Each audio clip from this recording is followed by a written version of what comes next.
But investors, of course, also, I used to be the UK Minister for Investment, so I know this well. Investors also need confidence and certainty that their investments can be recouped over the long term under a stable policy and regulatory framework. Of course, investors have got the right approach, will have the right approach. Investors, in my experience, believe in renewable energy, but we cannot count just on that belief.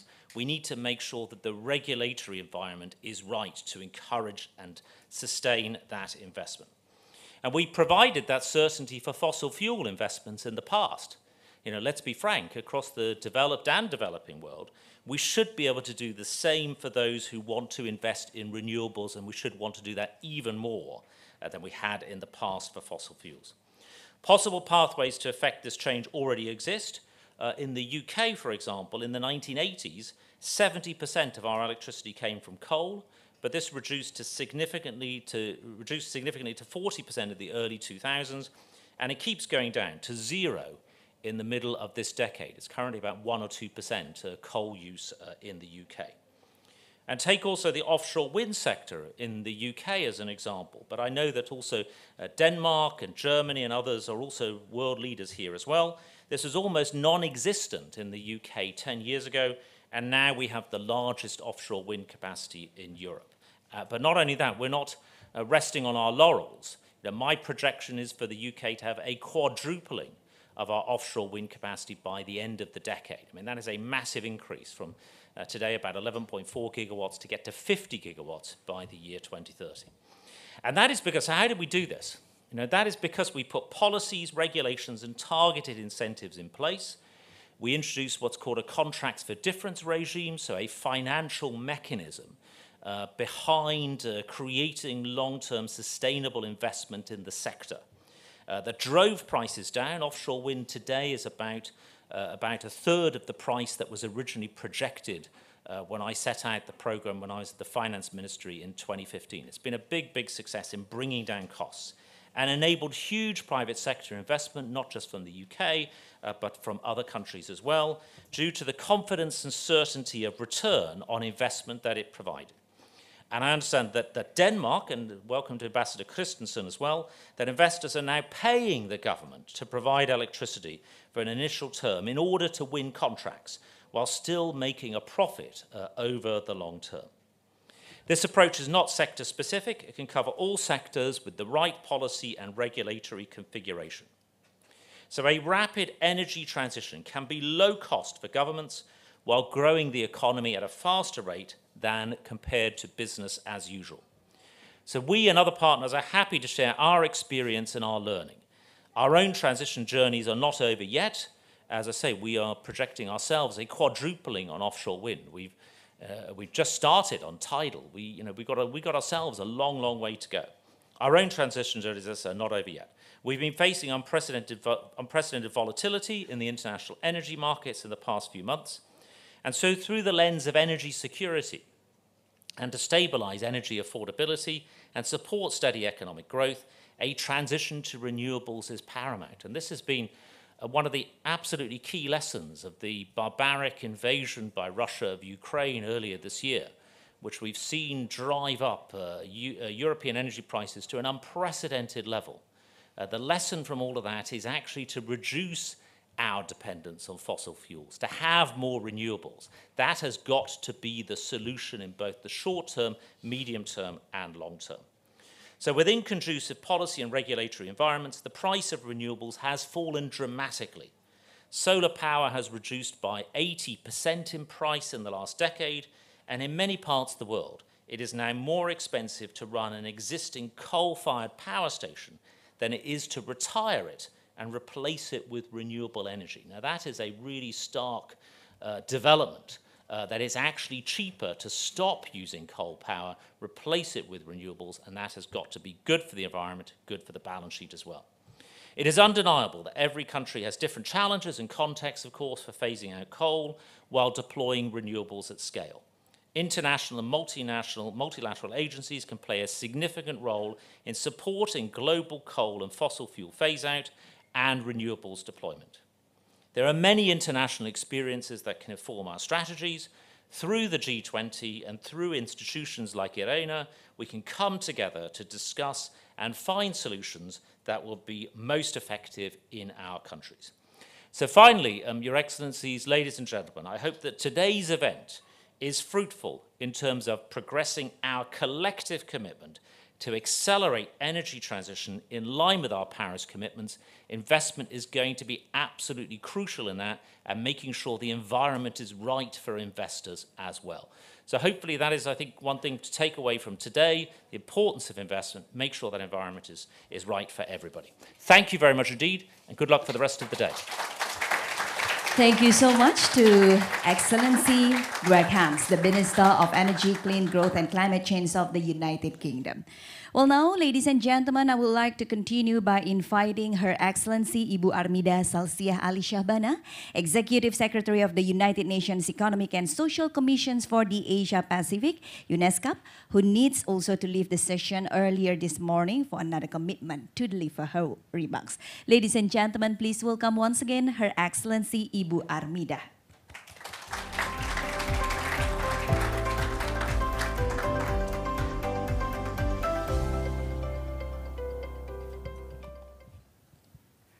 Very good morning, DG Francisco La Camera, distinguished speakers, participants, ladies and gentlemen. Thank you very much for the invitation to me to speak at this very important forum.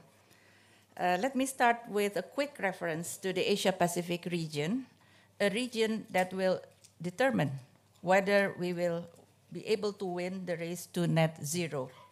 We should be concerned by the region's slow progress towards SDG 7. Failure to substantially progress the SDG 7 targets by 2030 will not put the region in an adequate position to reach the 2050 targets for net zero emission.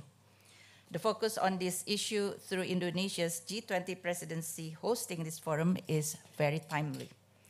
Current finance levels request a significant boost to reach the $5.7 trillion level needed, aligned with SDG 7 and the net zero transition pathways, as has been identified by IRENA's report.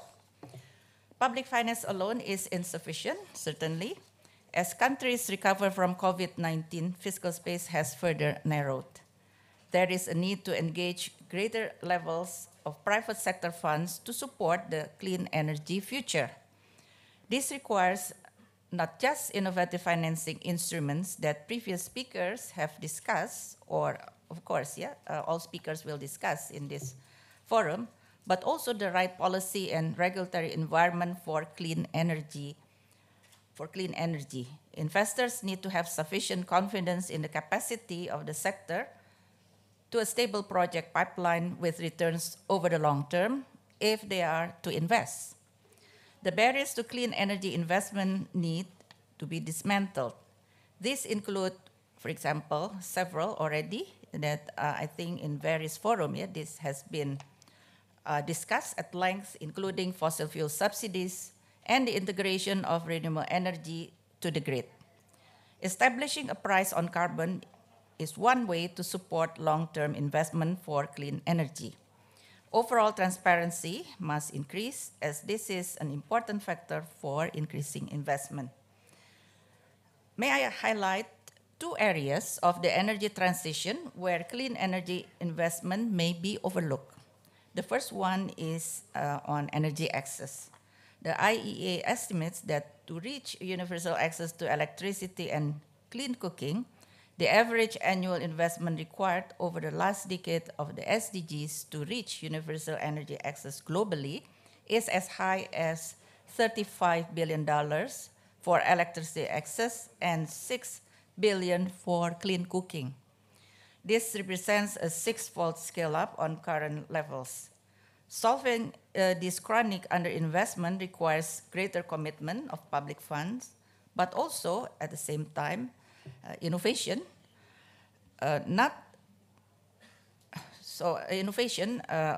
Especially from the private sector resources.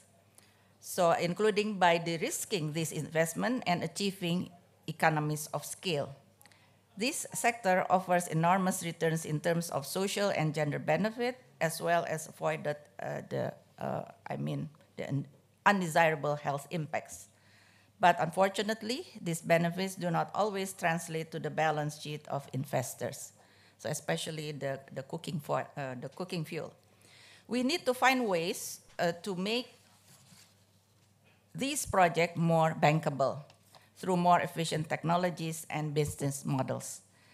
The second issue or area is regional power grid connectivity. I think this is also highlighted in the IRENA report, in which ESCAP is working to advance SDG 7 through promoting regional connectivity and collaboration. This approach can help unlock low-cost renewable energy resources, but requires substantial investment in capital-intensive transmission infrastructure. Drawing on our analysis, we have prepared a recommendation on how to enable private financing of grids. The recommendation takes into account the various structure across power sectors. Promoting dialogue such as this under this forum, and especially during the G20 meeting between G20 members, intergovernmental organizations, as well as development banks is essential if we are to unlock this challenge. I look forward to hearing from distinguished speakers and your further deliberation. Thank you very much.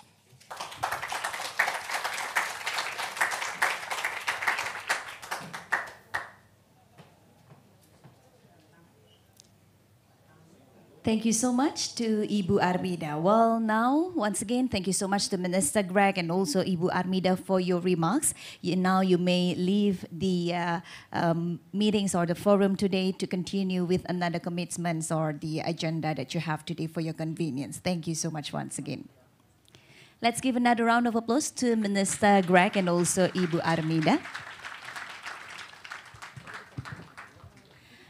Well, distinguished delegates, ladies and gentlemen, before we start the first panel session, I would like to inform you that the whole material or the whole presentations that we have for the panelists as well as the whole remarks will be available at the QR code that you can just scan it at the coffee table, which are available at the foyer area. So you don't need to just and it's also already available on the screen. So once again, you can just scan the barcode or the QR code to get the all of the PPT presentations, the whole material of the panelists as well as the remarks. And now, ladies and gentlemen, the global energy system has to be transformed. I think all of the messages earlier already very clear for us that an energy supply system based largely on fossil fuels has to be based instead on the renewable energy. So it is time for us now to start the high-level dialogue for the first panel session, which will update us on the status of the global energy transition. So what are the key priorities and also what are the investments, what kind of investments needed based on the national's policy and also the conditions on each countries. Ladies and gentlemen, according to the IRENA's flagship publication World Energy Transitions Outlook 2022, to achieve net zero carbon by 2050, a massive scale up of investments will be needed to the rest of this decade in all sectors and also regions to reach the required of the 5.7 trillion US dollar a year between 2021 and also 2030. So the public and also private sectors both have key roles to play in accelerating these projects.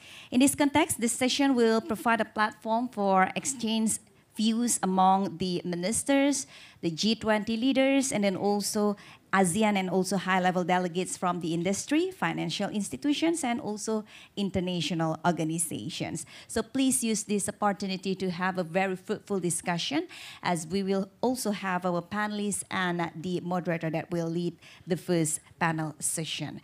And ladies and gentlemen, after we finish the first panel session, we're going to also continue with the launch of the Alliance for the Industry Decarbonizations, and also we will witness as the signing of the letter of intent later on. So unfortunately, we're not going to have a specific time for the coffee and tea break session. So later on, you will be just freely and welcome to take your coffee or tea outside and bring it inside, and we will just continue with the whole agenda that we have today on the investment forum.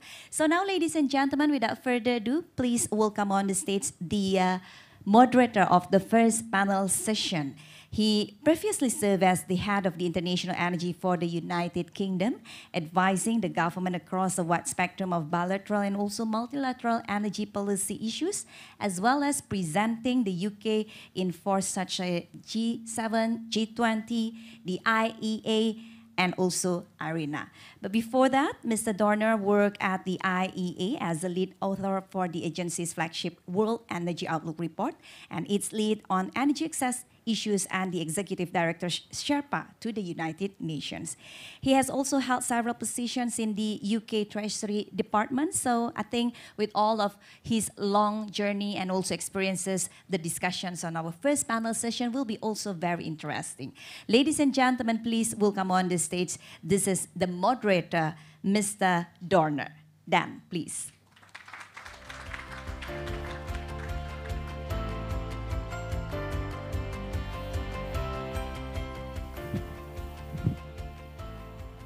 Good morning, everyone. It's a real pleasure to be here. So I hope you're all enjoying the forum and the amazing hospitality of our host. So let me just start very quickly by thanking Irina and my great friend Francesco for the invitation to participate in this forum, and the government of Indonesia for the invitation to be here as part of the G20 Energy Transitions Working Group and Ministerial Meeting. And I do think it's really great and really positive development this year that this forum is happening alongside such an important G20 meeting. And speaking on behalf of the Clean Energy Ministerial, I should also say it's really wonderful that we continue to build and strengthen our partnership with IRENA, and that we continue to work very closely with Indonesia this year in its G20 presidency. We have the great majority of G20 members also as part of the Clean Energy Ministerial, and we work very closely with our partners like IRENA to ensure that collectively we deliver both insight and impact and acceleration of those clean energy transitions that we're talking about today. So just by way of a reminder for this session, especially for those of you who are joining us online, the session is focused on key energy transition investment needs and priorities, be they in terms of climate finance, technologies, policies, and cooperation amongst countries and stakeholders. And we continue to have an array of top speakers with us that are going to join us for this first panel. As we've already heard, we really need investment and deployment to ramp up relative to historic levels very, very quickly. But we've also heard the investment opportunity is absolutely huge. And we've heard that we're generally moving in the right direction, but that now we need to do it bigger, better, faster, and together. Now, before I go and invite our panel to the stage, I understand that we have the added bonus of a video message from His Excellency Dr. Tan Sri Leng, Second Minister for Industry and Trade in the government of Singapore, who is also actually, as we speak, on his way to this meeting in Bali, but couldn't attend this session in person and wanted to show his support with the video message. So let's kick off with that video message now.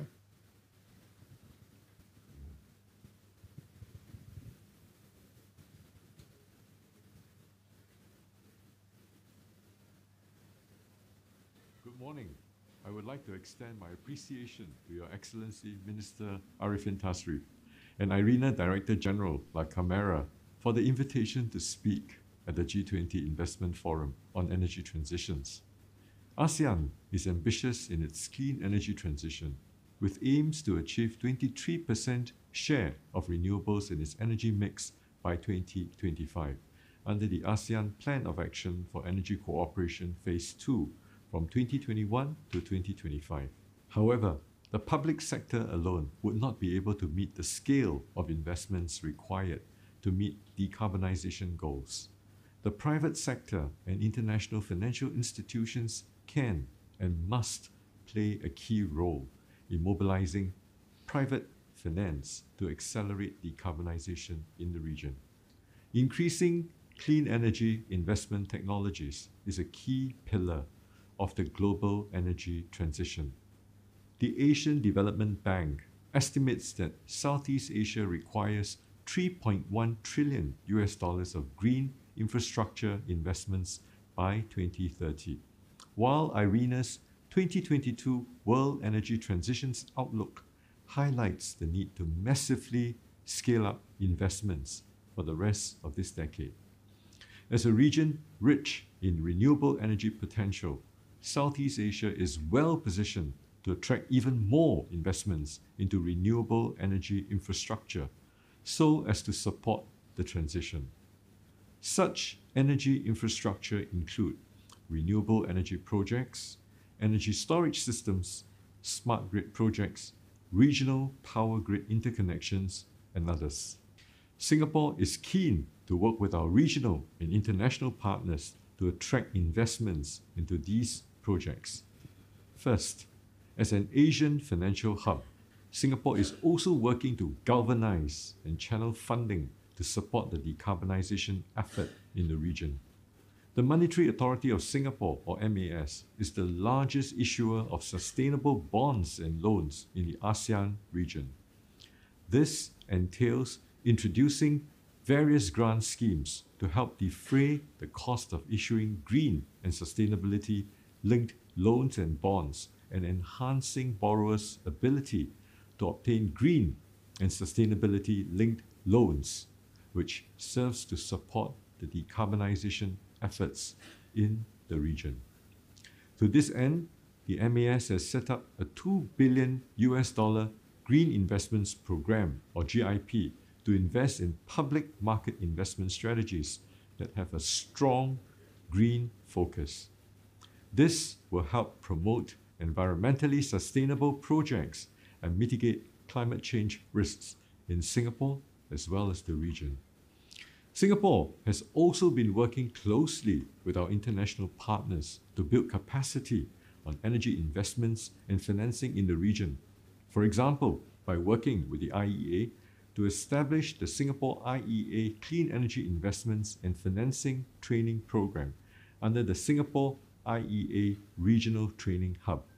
This will help to build capacity within ASEAN to attract energy investments and develop sustainable financing models for energy infrastructure. Second, Singapore government is also taking the lead by issuing green bonds to finance public sector green infrastructure projects with up to 35 billion Singapore dollars of green bonds to be issued by 2030. This will include green bonds issued by the Singapore government as well as statutory boards. The government published the Singapore Green Bond Framework and the second party opinion in June this year, 2022. The inaugural Singapore Sovereign Green Bonds has just been launched in August. The sovereign green bond proceeds will be used to finance projects like electric rail lines, for example, the Cross Island Line and the Jurong Region Line. We are also studying the use of green bonds for climate change adaptation measures. Third, it is important to make large-scale infrastructure projects bankable by reducing the risks for investors. As renewable energy infrastructure projects require large capital investments, demand offtake from consumers who are willing to pay for the energy is needed.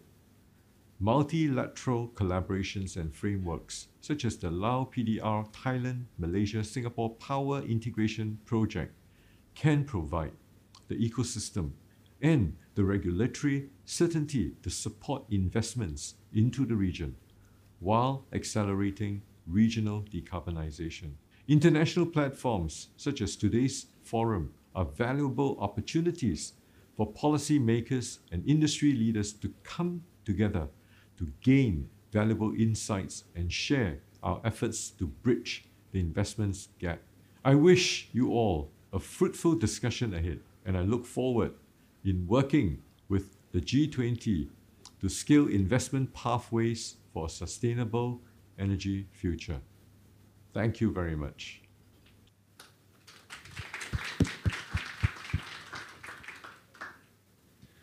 Brilliant. Excellent remarks there on behalf of the government of Singapore, and great to hear the real strong example that they're taking in terms of climate finance, green finance, not just for Singapore, but for the region. Now, let me also thank all of our wonderful panelists joining us today in advance of them joining me up on the stage. It is my pleasure to moderate a discussion with such a great panel. So let me go ahead and introduce them and ask them to join me on the stage. Time is tight, so I'll keep the introductions brief. But it is my pleasure to welcome to the stage, firstly, His Excellency Stefan Wenzel, Parliamentary State Secretary for Economic Affairs and Climate Action of the Government of Germany. Please, join us. Please, a round of applause. Welcome. Next, Her Excellency Mary Elka Pangestu, Managing Director of Development Policy and Partnerships for the World Bank and a former Minister of Indonesia. Please join us. Welcome. And His Excellency Thomas Anker Christensen, Ambassador of Climate Change for the Government of Denmark. Please, sir, join us. Welcome.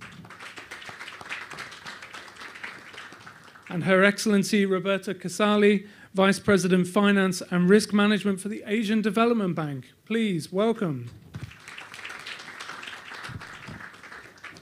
And His Excellency Jerry Velasquez, Director, Division of Mitigation and Adaptation for the Green Climate Fund. Please, welcome. What an excellent panel. Welcome, one and all. Now, the general format for this will be 2 rounds of questions to our wonderful panel, but also please feel free when you make your first intervention, if you want to make some opening framing remarks as well, you're very welcome to do so. My principal job here is obviously to keep an eye on time, so please don't be offended if at any point I do ask people to move along a little bit, and I hope you won't be offended. Also, though, it is a discussion, so if you want to make a remark at any point on anything you've heard from any of the other panelists, please do so. You're very welcome. And as I say, I'll just try and be mindful of time in this whole situation. So let me kick off. So I'll kick off with you, Stefan. So a significant scale-up of investments is needed. $5.7 trillion per year. Trillion, not billion, not million, trillion, required in this decade to accelerate the energy transitions to achieve the temperature goals of the Paris Agreement. Now, Germany and Indonesia chairing the G7 and G20 respectively this year, and that presents a unique opportunity for a well-coordinated global response to the climate and energy crisis and make sure that we're aligned with a net zero pathway. So please, to you, so what can governments do, both individually and as a group, to overcome the challenges and pave the way towards that global energy transition? Yeah, thank you very much. Thank you very much for invitation here to this panel for our discussion at this morning. That's really a huge amount you mentioned here, and everybody who knows his local or national what his country has for possibilities, he said, oh, that's really a lot of money. But I think we have to see, this, are we discussing about costs, or are we discussing about investments? And that makes a big difference. If we have to achieve this amount of money in a household of a country, that's a big difference to an investment. And so, for example, we have in Germany a big discussion in Europe too about what happens after the aggressive war against Ukraine. We have much higher prices for gas in the moment, and also for coal and oil. But we have the situation now that it's cheaper to invest in green hydrogen.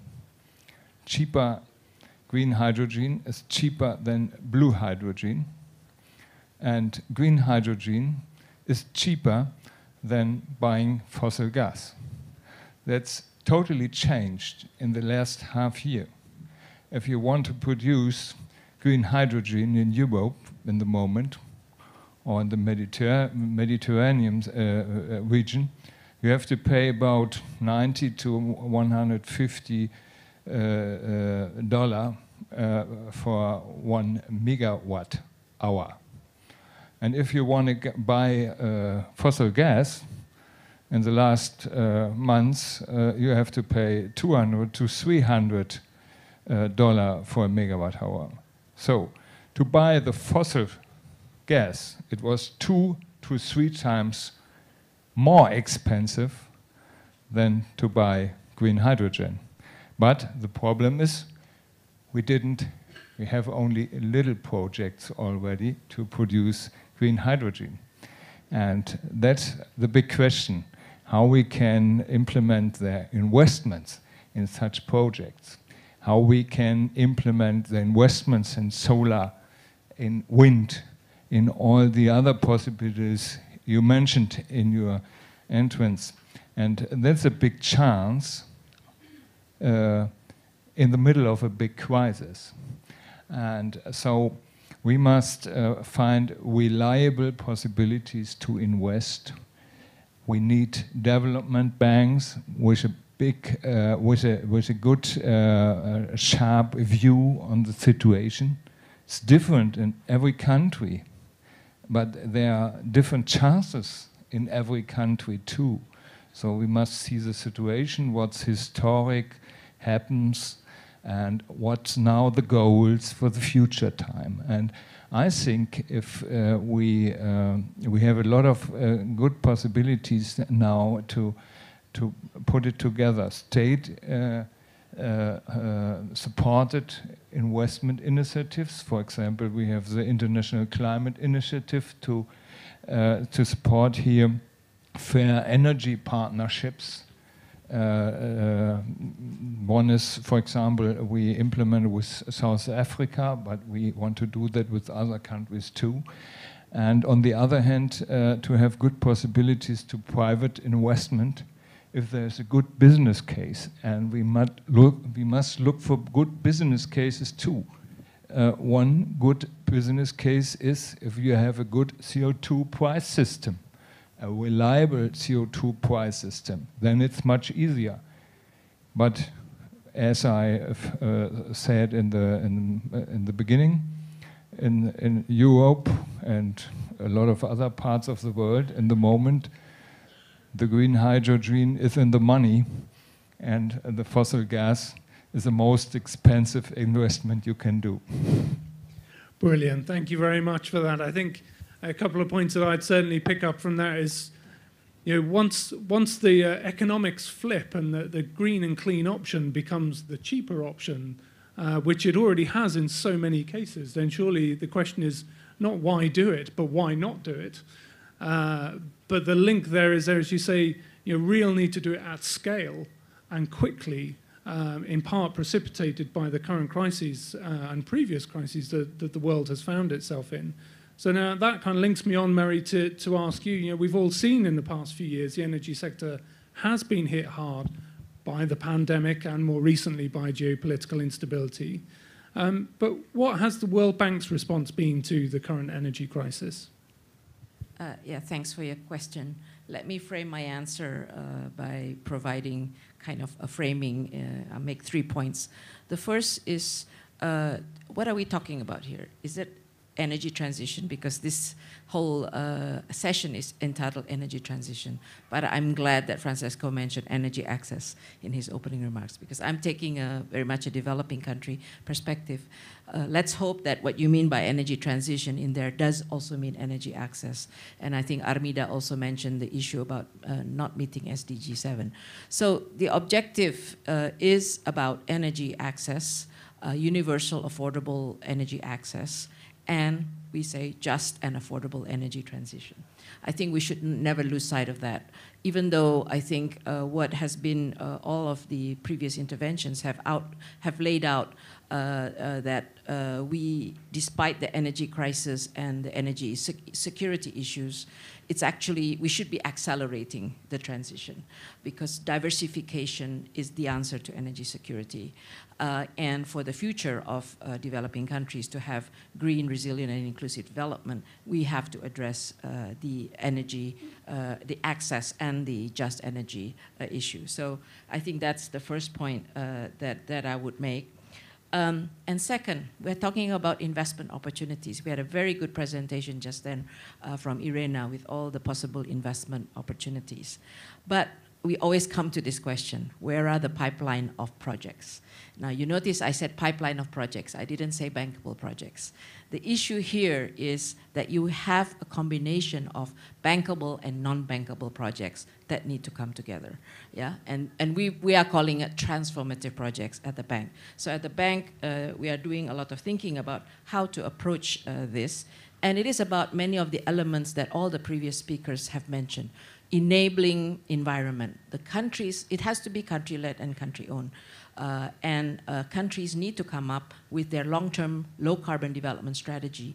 And how does energy access and just transition fit in that overall low-carbon development strategy? What are the macro policy issues? It's repurposing fuel subsidies, for instance, carbon pricing, and so on come in there. And one important one that I keep on hearing whenever we talk about energy transition is the role of state-owned enterprises, because the off-taker is usually the state-owned enterprise utility. And that is a macro fiscal issue as well as a governance and institution issue. Then you have all the sectoral energy policy reforms, regulations, institutions, and so on. So countries have to come up with what we call the country platform. But within that, if you are talking about a platform for just energy, just and affordable energy access and transition, there's elements in there of dealing with the social and economic and environmental costs and getting out of coal, which is non-bankable, right?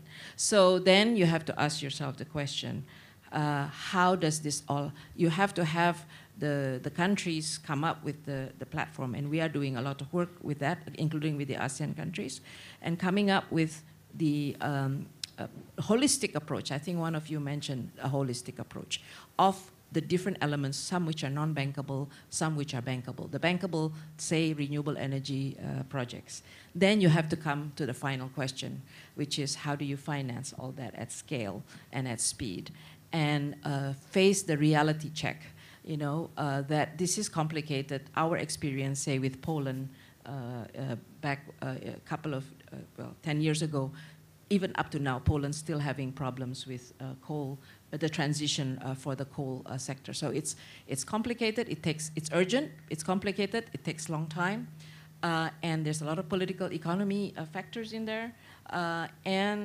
Developing countries rightly ask, you asked me to be more ambitious. Yes, it's for the global public good, but where's the financing going to come from? Who's going to finance what, especially the non-bankable parts? So the government budget needs to come in there. The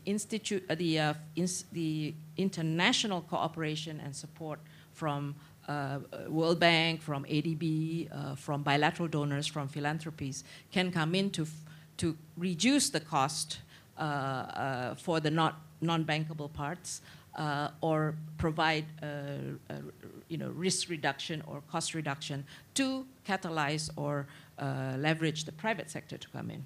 But I think it's basically policies needed, commitment, government-owned, but they need to be supported to get there. And then all the financing sources and instruments need to come together. Otherwise, it won't happen. Brilliant, brilliant. Very good remarks there. And just to be absolutely clear, as you're right, energy transition's absolutely incorporating and including the important issue of energy access. And recognizing, if we look back over kind of energy development history, it was often people thought kind of access, reliability, cost, and then finally clean. But in the world that we're in today, we kind of collapse that concept now. We can achieve all of these things simultaneously. And actually, the solutions that we're looking to deliver are often the best solutions to deliver all of those things simultaneously. But in order to be able to do it at the scale and with the pipeline of projects, and as you say, bankable and non-bankable often at this stage, it's not easy. Can I just add, because when the IRENA presentation was flashed up there, in a country like Indonesia, you could see Java, that's maybe a transition issue, but off Java, remote areas, it's an access issue. So in countries, big countries like Indonesia, even China, I think, it's both a transition and an access issue. Brilliant, thank you. Thomas, now turning to you. So in recent years, Denmark has obviously emerged as a leader and role model in energy transition. This transformation being all the more impressive given the country was historically a significant oil and gas producer, and also, as many countries have done, relied on coal for power generations and part of its own energy history. But tell us a bit more about what and where the kind of public and private investments that have been made by Denmark to help accelerate its own energy transition. Thanks, Dan, and thank to IRENA and Indonesia for having us.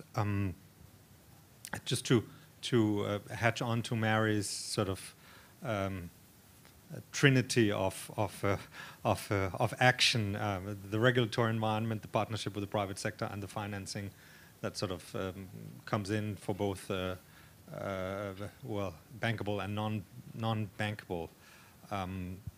I think what we've tried to do in my own country is really to have a very strong policy environment where we started out with a lot of government subsidies in terms of building the renewable energy sector. We built the first wind farm in the world more than 30 years ago. It's actually already been decommissioned.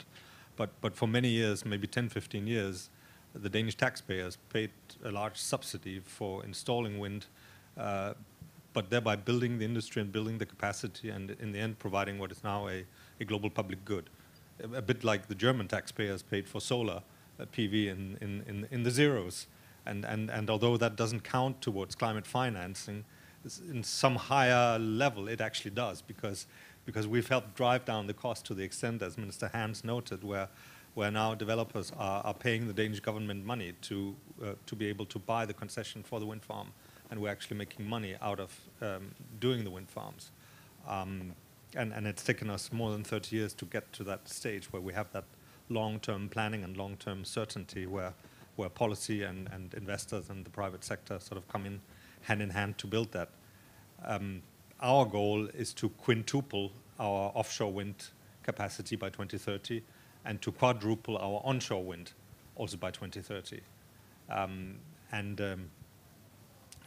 we've just hosted a summit for the Baltic Sea countries 2 days ago. The Prime Minister convened her fellow leaders where they decided to up the offshore wind capacity in the Baltic Sea 7 times by 2030. So we are trying to combine the policy and regulatory environment with bringing in governments, the private sector, and investors in partnerships to drive these developments.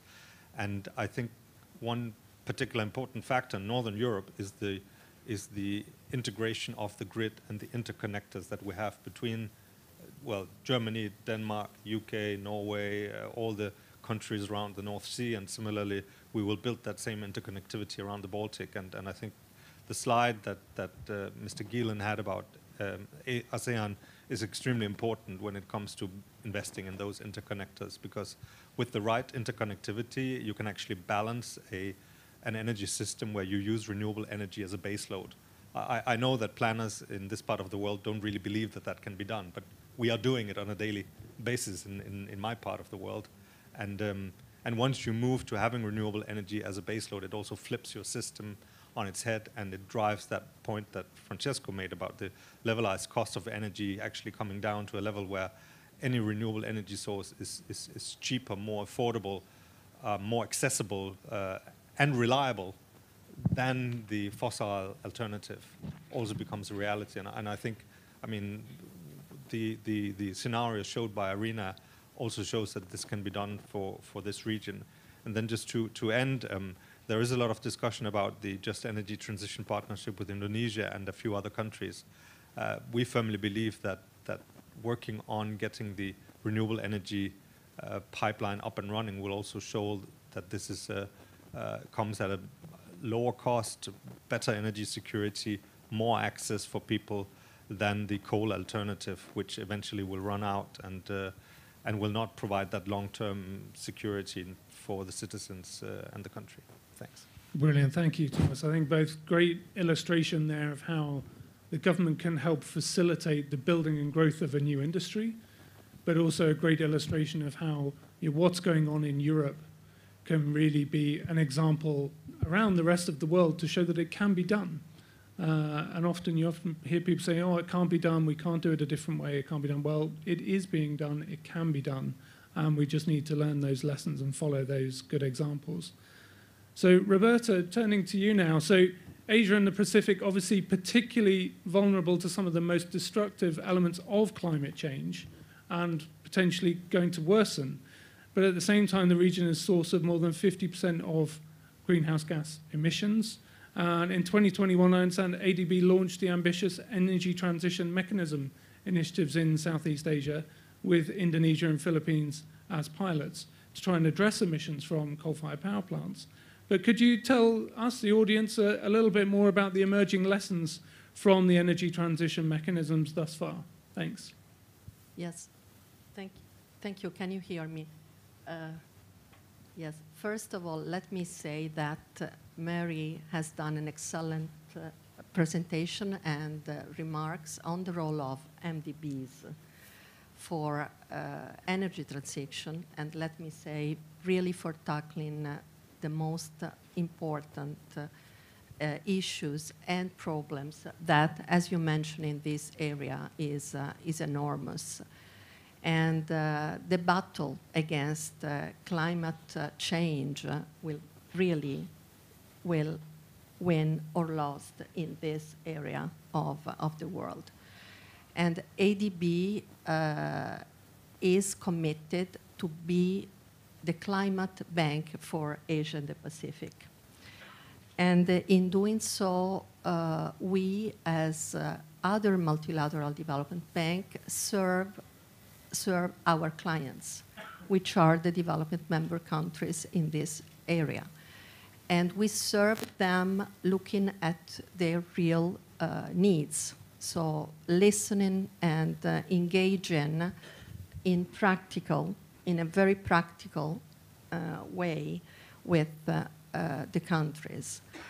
And we have ambitious strategic targets to provide climate financing to $100 billion by in the period 2019-2030. At least 75% of ADB's operations will be supporting climate transition. And thirdly, 100% of our sovereign operations and 80% of our non-sovereign operations be fully aligned with Paris Agreement's goal. So with this scope and these ambitions, you can imagine how much we have to work and to work together with the development member countries. Mary mentioned the fact that we need a programmatic approach that deals directly with the needs and the plans of the country. Each country has its own needs and requires the exact definition of priorities. And in this case, we provide knowledge solutions and we assist in the capacity building of the country to reach their national determined contribution plans. You mentioned ETM. ETM was launched at COP26. ETM is an extraordinary instrument, scalable, which in a nutshell wants to accelerate the retirement or repurposing of existing coal plants and in the same time let the investment in renewables that this morning we have stressed the importance of them, the cost effective of them, and the fact that is a must. It's not a wish, it's a must to go to renewables. So the acceleration of the renewables can be possible if we early retired from coal plants. We can do all this in the way that is that makes a just transition possible for the countries and the most vulnerable people that can be impacted from the transition. So we have to put all these elements together, and this requires a pragmatic and fundamental capacity of program management also, because the stakeholders, the so diverse and crucial issues that we have to tackle are technical. When we go to the feasibility studies, we have, of course, a long list of considerations and aspects to take care of. We have many different stakeholders. We have to consider the bankable and non-bankable, as it was mentioned before. And of course, we required finance. Finance is essential, and finding the right mix of concessional and private finance will really allow us to win this battle against climate change. Brilliant. Brilliant. Thank you, Roberta. Thank you. And just moving on, Jerry, look, obviously the background and the context that we're currently in means that there are some incentives and pressures that potentially are going to be good for moving more quickly in terms of clean energy investment, but also some that are potentially going to cause some markets and some people potentially to look back to the energy system of the past rather than the energy system of the future. So from the perspective of the Global Climate Fund, what are you doing to try and address this challenge, and how and if international climate finance can make sure that we try and avoid any future and additional carbon lock-in in the current context? Thanks. Many thanks. Firstly, we'd like to thank Irina and the government of Indonesia for inviting us here. I think it's clear that the long-term trajectory and commitment to that long-term trajectory is there. However, we have this short-term challenge, as you noted. Now, how do we then prevent countries from actually taking this short-term challenge and lock themselves into investments that would actually not be viable for them for the future? There's three approaches that we've taken at the GCF. One is to look at policy. So we have been deploying what we call readiness grants, which is available and very flexible to countries to allow them to actually look at the response strategies to these issues. And what we've done is we've linked it to the COVID recovery. So we have now a very flexible COVID response readiness that is easily accessible if they would like to link that to energy transition, for example. If there are adjustments that they need to do in their policies, for example, response strategies, adjusting their investment plans, or maybe even identifying needs and gaps into financing. So that's already available. We're working with the Islamic Development Bank at the moment, as unfortunately not in this region, with Jordan, Iraq, Lebanon, Oman, and State of Palestine. So it's available on the policy side. Secondly, we're focusing on particular areas. I was glad Managing Director from the World Bank mentioned energy access, because yesterday this was also something I mentioned. We really focus on energy access not as mitigation, but as adaptation. We consider energy access for the purpose of energy security and affordability, because in many countries, including the SIDS, we cannot use the same metrics that we do for mitigation because it's simply not efficient enough. So in this case, we do focus on this because we think that it is part of this whole transition. Secondly, we focus on energy efficiency under that. Same in Indonesia.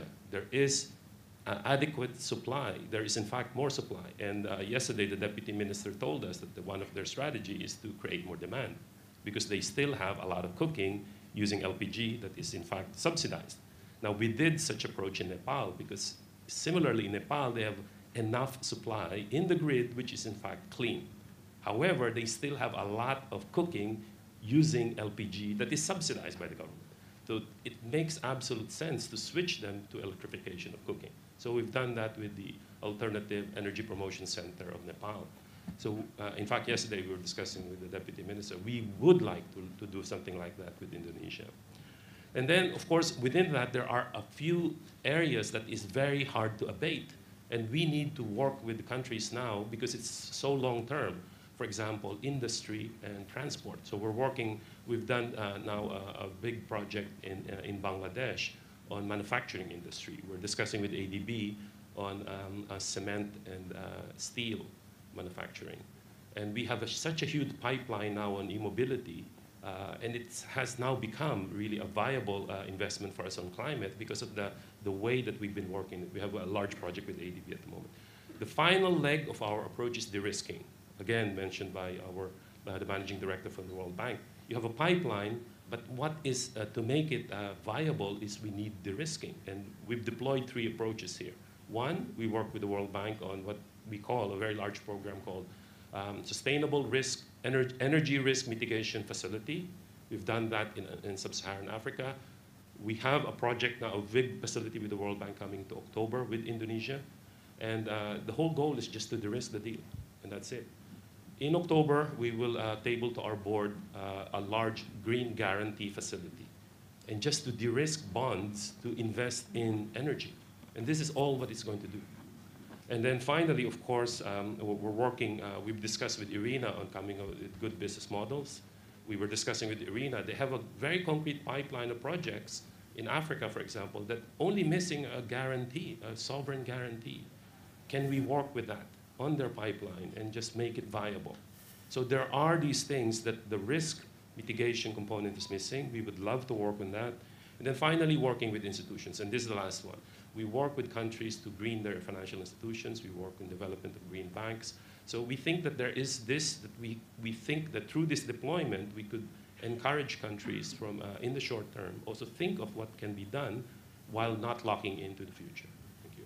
That's great. That's really wonderful. So look, I'm going to come back round to the panel for a second round now. I'm a bit conscious of time, so I'm going to ask if we can keep our next round of interventions to maybe 1 to 2 minutes. I'll also say, as it's your last chance to intervene as well, if there are any kind of killer thoughts, killer comments that you want to leave with this informed audience, especially thinking about how we really do accelerate that investment over the next 12 months. What do you think the key actions are? Then please do share them with our audience too. But back to you, Stefan. I suppose particular context this year has been your G7 presidency.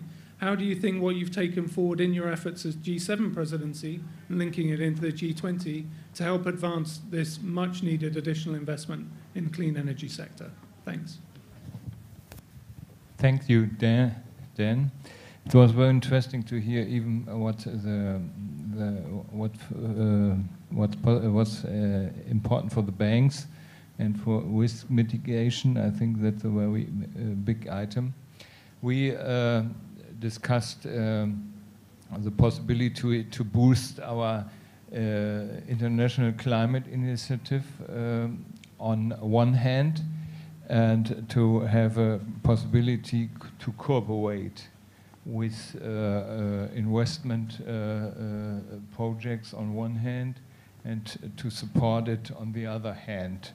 And the second thing is we want to boost up our just energy transition partnerships with more countries.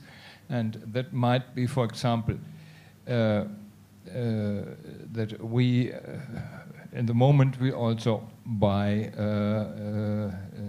fossil fuels, for example.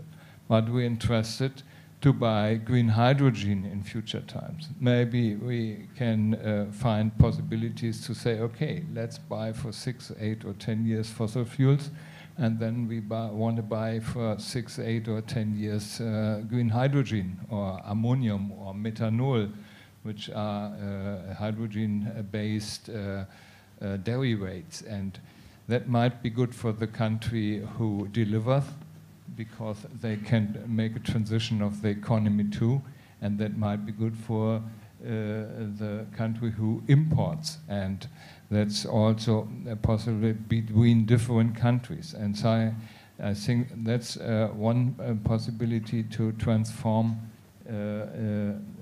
both. And we are interested to discuss how we can finance that too, because the old economies who only sold fossil fuels, like Qatar, they say, oh, we want to make a contract for 20 years.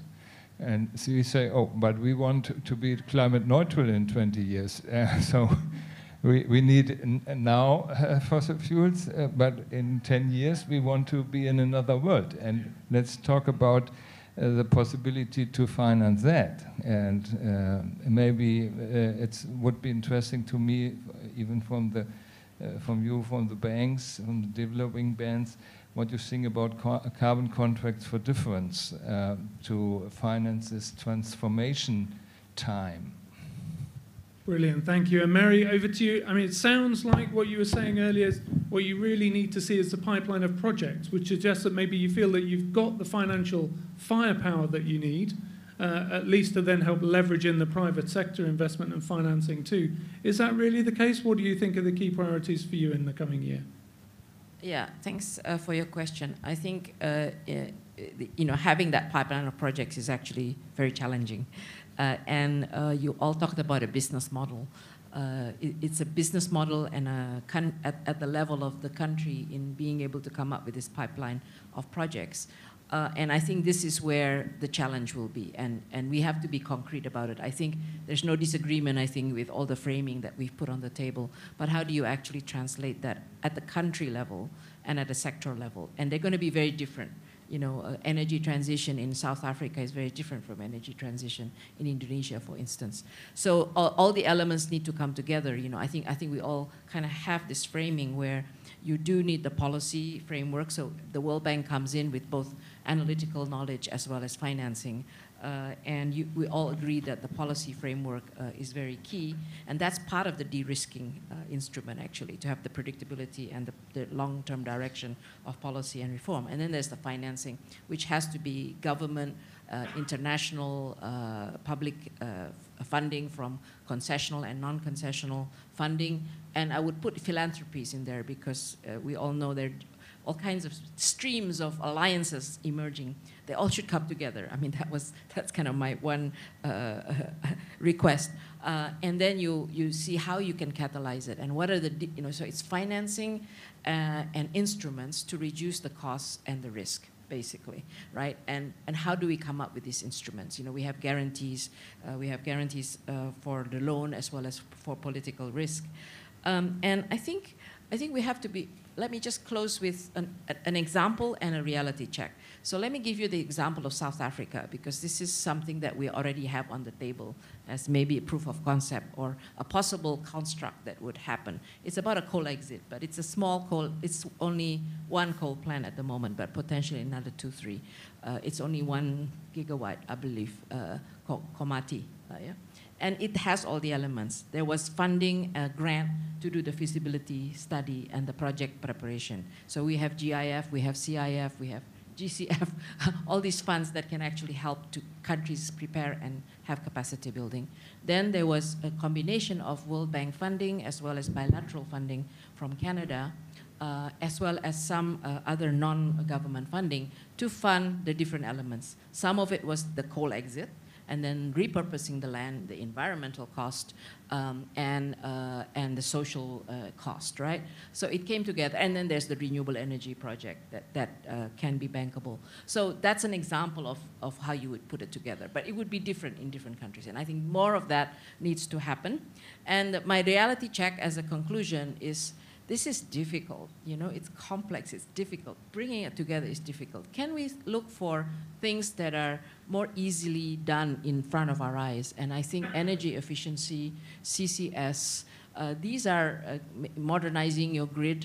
Those are probably, while waiting for that whole framework to come, can we do some short-term priorities that don't take us away from the long-term framing, but take it to that direction and help countries go in that direction. So I think picking some of these projects that can have clear energy efficiency, I think is the clear one, and CCS, because even if you get out of coal, it's still going to take maybe 20 years, I don't know.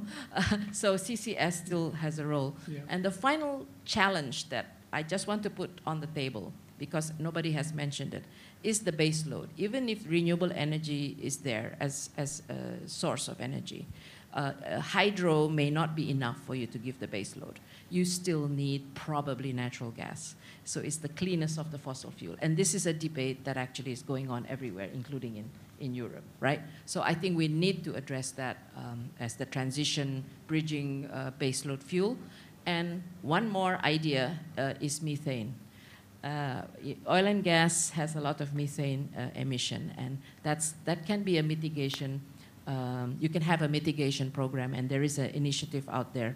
What is it called? Fast something initiative that's coming out of, I think, out of the US and others. So, you know, addressing methane will actually have some outcome for mitigation of CO2 emission, and it has a lot to do with the energy sector. Yeah, absolutely. So that's just practical, kind of. There's, you know, it's complicated. We know kind of where we want to go, but it's hard to get there. Let's see what are some of the short-term quick wins that will actually have impact on climate as well as development. No, I completely agree, and I'm really glad to hear you mention efficiency, CCUS, also methane. I'd say the Global Methane Pledge last year was a very big deal. So very good points. I would also add to that, just trying to get with renewables, replicability, to try and make sure that, you know, we're not reinventing the wheel with every project, and make sure that we can really turn these things out very, very quickly. Turning to you, Thomas, it feels almost rude to ask what more can Denmark do. It feels like you've been doing quite a lot for quite a long time, but whether it be through building up capacity, using your own bilateral climate finance, or through multilateral mechanisms, what more can Denmark do to help the clean energy transition in ASEAN? Well, just on Mary's last point, Mary, I actually did address it. Sorry to contradict you, but we are running, as I said, our energy system with renewables as the baseload, and it can be done. And it's a fallacy to think that you need gas as a transition fuel. It's something the gas industry is pushing, but it's actually not true. Just put it on the table. And okay. We're happy to come with the Danish Energy Agency and engage the World Bank on this question. But one thing I think we need to think more about is, as countries are ratcheting up their ambition and putting more ambitious NDCs on the table, as South Africa did, as Indonesia hopefully will do, and other countries are doing, are we as the international community organized the right way to engage countries to actually support their ambition in bringing in the combination of technical assistance, capacity building, multilateral finance, bilateral finance? Are the instruments that we have the right ones? Do we as shareholders in the development banks need to revisit the assumptions that have underpinned the way we operate, and where the operating systems maybe go back 20, 30, 40 years, way before climate change was a priority? Is our risk profile the right one when it comes to how we operate? Is it commensurate with the risk that climate change presents? I mean, there are some deep questions that we might actually need to address pretty fast, and where it's often easy for us to point fingers at the MDBs and say, you're not doing enough, but maybe we are also the ones who are putting stones in the way of that kind of action. I think working with ASEAN, as Denmark, we have deep collaboration programs with Indonesia and Vietnam, and we're also starting a program with ASEAN directly. And what we do is especially focus on long-term energy planning to understand what the energy mix of the future could look like, a bit like what Irina had on the slides, but then also to see how the transition could work, what the costs are, how you build in the intermittency, how you balance your system, how you can bring more renewable energy into your system without ruining the energy security. I mean, all of that are things that planners are asking themselves, and where the kind of experience that we might bring to the table can also help them to then get to faster answers. And in doing so, also build the project pipeline that we all want to see come online faster than it's currently happening. So I think a lot can be done, and especially if we work together, bilaterals, multilaterals, public financing, private financing. There's a lot of money out there that wants to operate if the playing field is leveled and if the conditions are right. Brilliant, well said. And I'm amazed we got to that stage in the panel before there was any controversy or contradiction amongst our panelists, but well done. Roberto, please, would there any comments that you'd like to add to the discussion? Yes. Comments just to what has been said by my Danish colleague. Also being a finance and risk management vice president, let me say that capital, yes, there is capital. We need partnership. We need to mobilize private and public. Risk are very important because we, since the amount of capital is so huge and the capital is not infinite for the scale and the objective, the challenge that we have to face, we have to use it in the most efficient way. Our shareholders are always, as is correct, to be worried about how we use the capital. And it is really the amount and all the efficiency that you can put in the capital use enlarge enormously the impact that you can produce. It was not mentioned and let me say also another thing related to how much the MDBs can do to create the sustainable capital markets. So to create and enlarge the green bond market to finance the project. What we need to create a market, certainly we need the framework, the reference framework to define what is a bond, green, or in any color. We issued blue bond to the health of the ocean last year. Definitely, we need the pipeline of projects, and we need the credibility. The MDBs have all these three elements, and they can help countries to develop their own sustainable capital markets. It was mentioned in the Singapore video, and that is another important role. So this is a broader role. We didn't talk about this, but it's a way in which we can mobilize good finance to accelerate the transition, definitely. Another issue is the one that relates the local financial institutions, including the national development banks. Financing them, so giving them the financial support is extremely helpful because it allows us to reach the small, medium enterprises, to reach the local communities. Yesterday, there was a big talk on the needs of local communities. Absolutely. And they represent 70% of GDP and more than 90% of employment in this area. So if we as MDBs arrives also to finance operators through the banking system and through the national development banks, we do a good job for solving the problem. Yeah, very good point. Very good point. Thank you for raising it. And Jerry, the last word to you before we start to wrap up this panel. Any final remarks you'd like to add to what you've heard there? So definitely working together is the key. I mean, we work in a partnership. GCF is a partnership. And the main difference between us and our partners is we have very high risk appetite. The worst thing you could do with us is take us pari passu, because we can take more risks than you can. So the best way is consider us in a way that you wouldn't take your capital. We've done that with the SRMI, with the World Bank. We are actually taking the risk from the World Bank investments, and they are the one investing. In the project we had with ADB in Shandong, our first loss position, in fact, doubled the viability of the sub-projects, allowing more capital to come in locally, including pension funds. In addition to that, our TA support, in fact, greened the financial institutions because we were able to provide grants to the local financial institutions to build track record to do these kind of investments.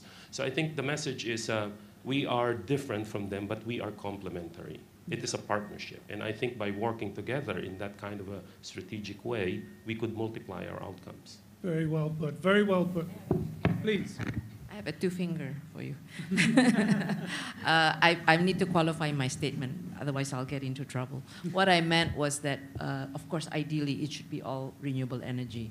But in the case there's no viable alternative, we can consider natural gas, as long as you don't get stranded assets, as long as it's part of the country's overall low carbon development strategy, and that you really pay attention to how it really fits into the overall clean energy transition. Because otherwise you may end up sacrificing development if you just say no to no, exactly, and we absolutely want to avoid lock-in. And as was heard, obviously with long-term contracts and long-term investments, there's always that risk, and we definitely want to avoid it.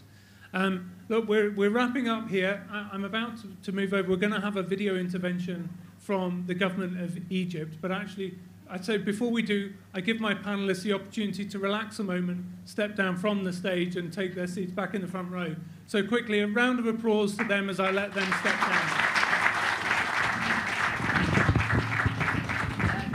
Thank you so much. However, I would like to kindly ask you for a photo session for a while, all panelists and also the moderator. Sir, please have a photo session for a while before you leave the stage.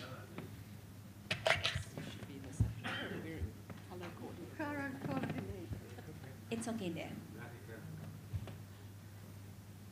Yes, with the Director General of IRENA, please.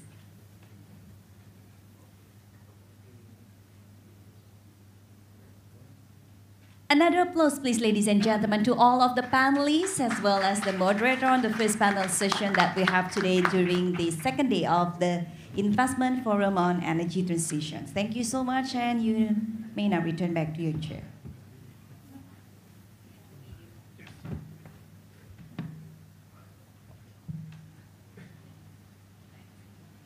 So now, as mentioned earlier by the moderator, let us enjoy the video.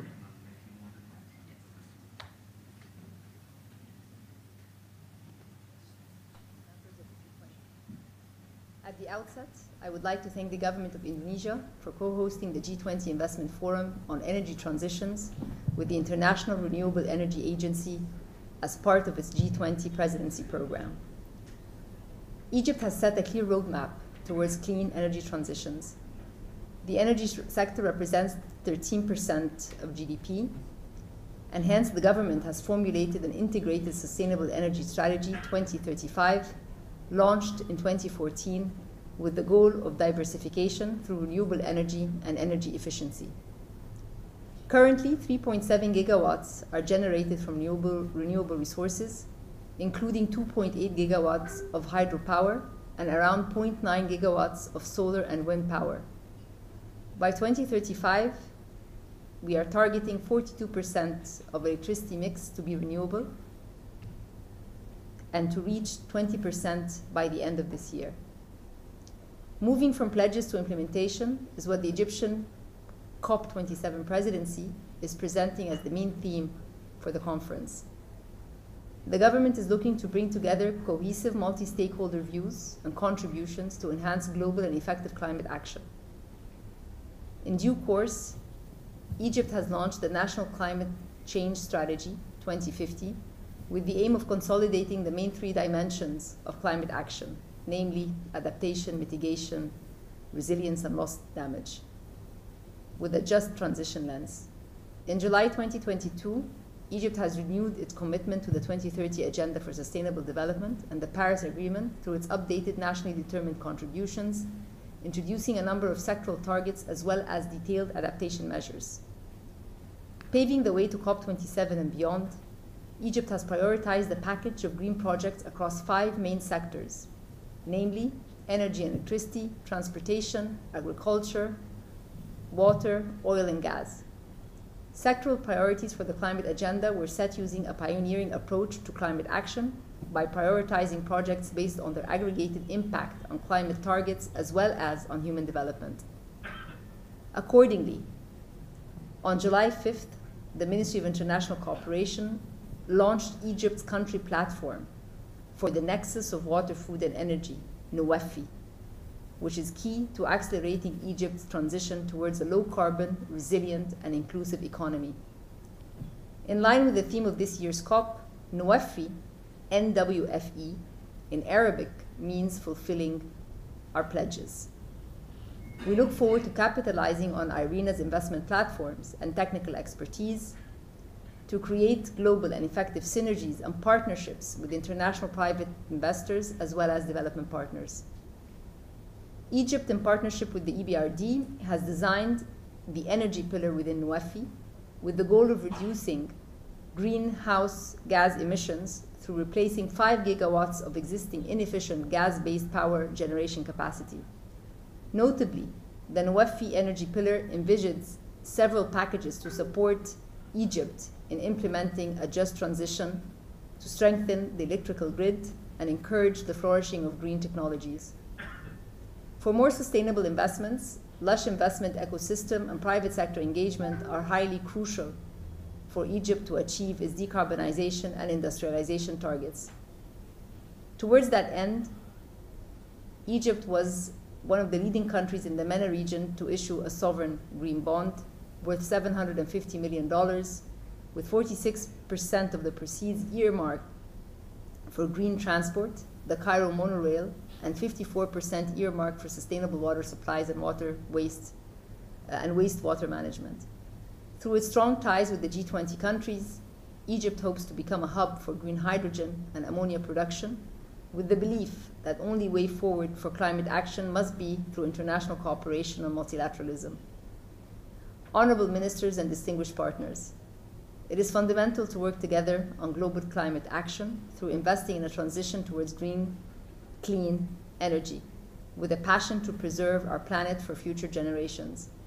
It is with great honor that I take this forum as an opportunity to welcome you all next week in Egypt's second edition of the International Cooperation Forum, Egypt ICF 2022, to be held between September 7 and 9th in Cairo, and also to invite you all to Sharm el-Sheikh, the city of peace and sustainability, for the November COP27, where we can expand, deepen, and unite our efforts.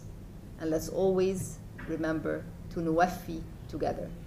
Thank you.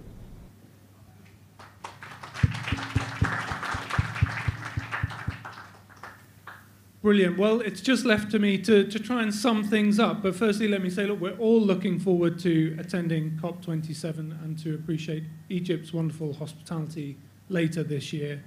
Look, thank you to all of the panelists for making my job very easy today. I think I would actually sum it up in a slightly unusual way, which is I feel like I've felt a real mix of emotions over the last hour or so. I think I felt a lot of optimism and enthusiasm that the clean energy transitions are becoming cheaper, and in many cases the cheapest option already. A lot is already happening, and that the mechanisms, many of the mechanisms have already been mobilized to help grow that deployment, grow the pace, speed up the pace of that transition. But then periodically I feel that emotion and kind of reality check, and almost in some ways kind of intimidation at the scale that is needed, the pace that is needed. Do we have the pipeline of projects ready? Are we able to leverage both the public and the private finance in the way that we need to get the internal capacity that we need, the policy frameworks in place that we need? But then I just end up being reassured, because I'm reassured that we're all doing it together. We've got really great people all around the world working on this, and nobody has said that it cannot be done. Everyone is always saying how we can do it, how we can do it better, how we can do it quicker. And they're also saying that we need to work together. And if we're all working hard together, then we can do it together. And that's really the sentiment and the feeling that I leave this session. So thank you once again to Irina and to the Government of India, our wonderful host for this excellent investment forum, and to the amazing panel that I've had the privilege to chair this morning. Thank you. Thank you so much to Dan. Thank you, our moderator, for the first panel session, which was very inspiring and already also wrap up the whole panelist remarks.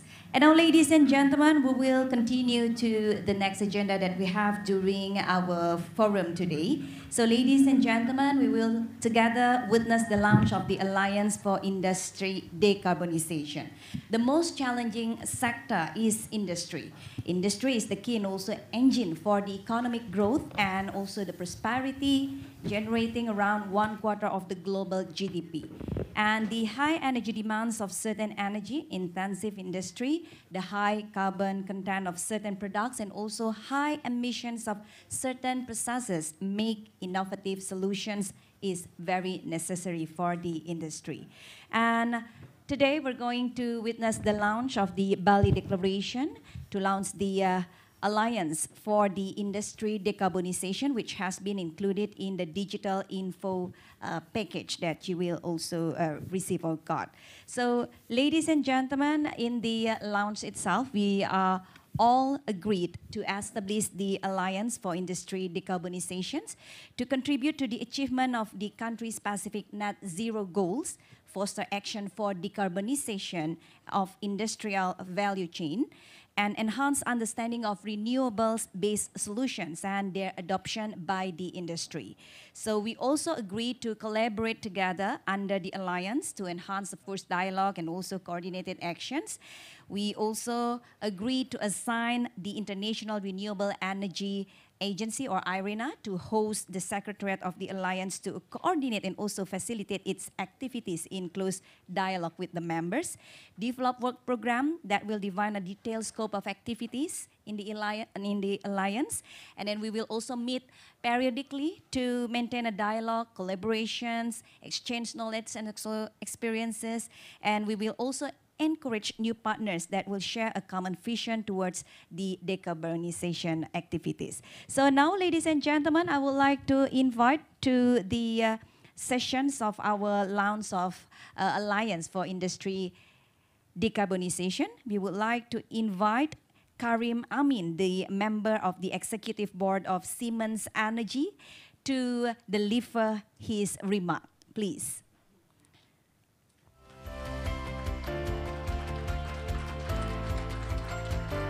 So, ladies and gentlemen, Siemens Energy is the co-founding partner as well of the Alliance. Mr. Amin, please.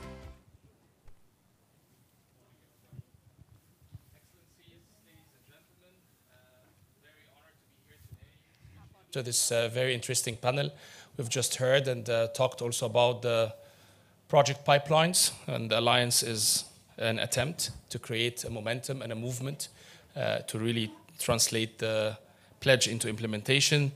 I want to say that there is no better time for us for a global initiative such as the transition towards clean energy in the industrial sectors. Just ahead of COP27, we are sending a very strong signal of collective action through this partnership. Today we are launching the Alliance for Industry Decarbonization. And we at Siemens Energy are very proud to support IRENA as co-founding partner of this alliance. I want to thank Minister Tasrif and the Indonesian presidency of the G20 for the leadership and for bringing together all the key local, regional, and international stakeholders dedicated and focused on transforming our energy systems towards the net zero target. Of course, I want to thank IRENA and Director General La Camera for leading this endeavor and being the main partner of knowledge here, providing the platform for the industry and policymakers to collaborate and progress towards the net zero goal. I also want to thank the partners of the Alliance on the industrial side, on whose behalf TAQA's CEO, Mr. Jassim Thabit, will speak immediately after me as decarbonization advocates, and they are definitely taking a role model here in their respective industry as the driving force.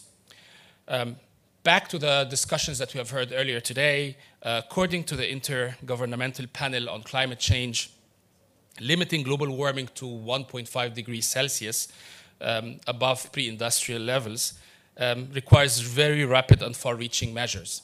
I think we also heard the British minister talking about keeping the 1.5 alive. These measures are certainly in the power sector. Power sector is responsible for more than 40% of the greenhouse gases emissions, but also in the industrial sector, as well as in transportation and building. I think the good news, we are also getting reassured through the panel discussion we had earlier that many countries have ratified the Paris Agreement. I think as of 2021, we've seen more than 130 countries pursuing net zero targets. Several have passed already the necessary legislation.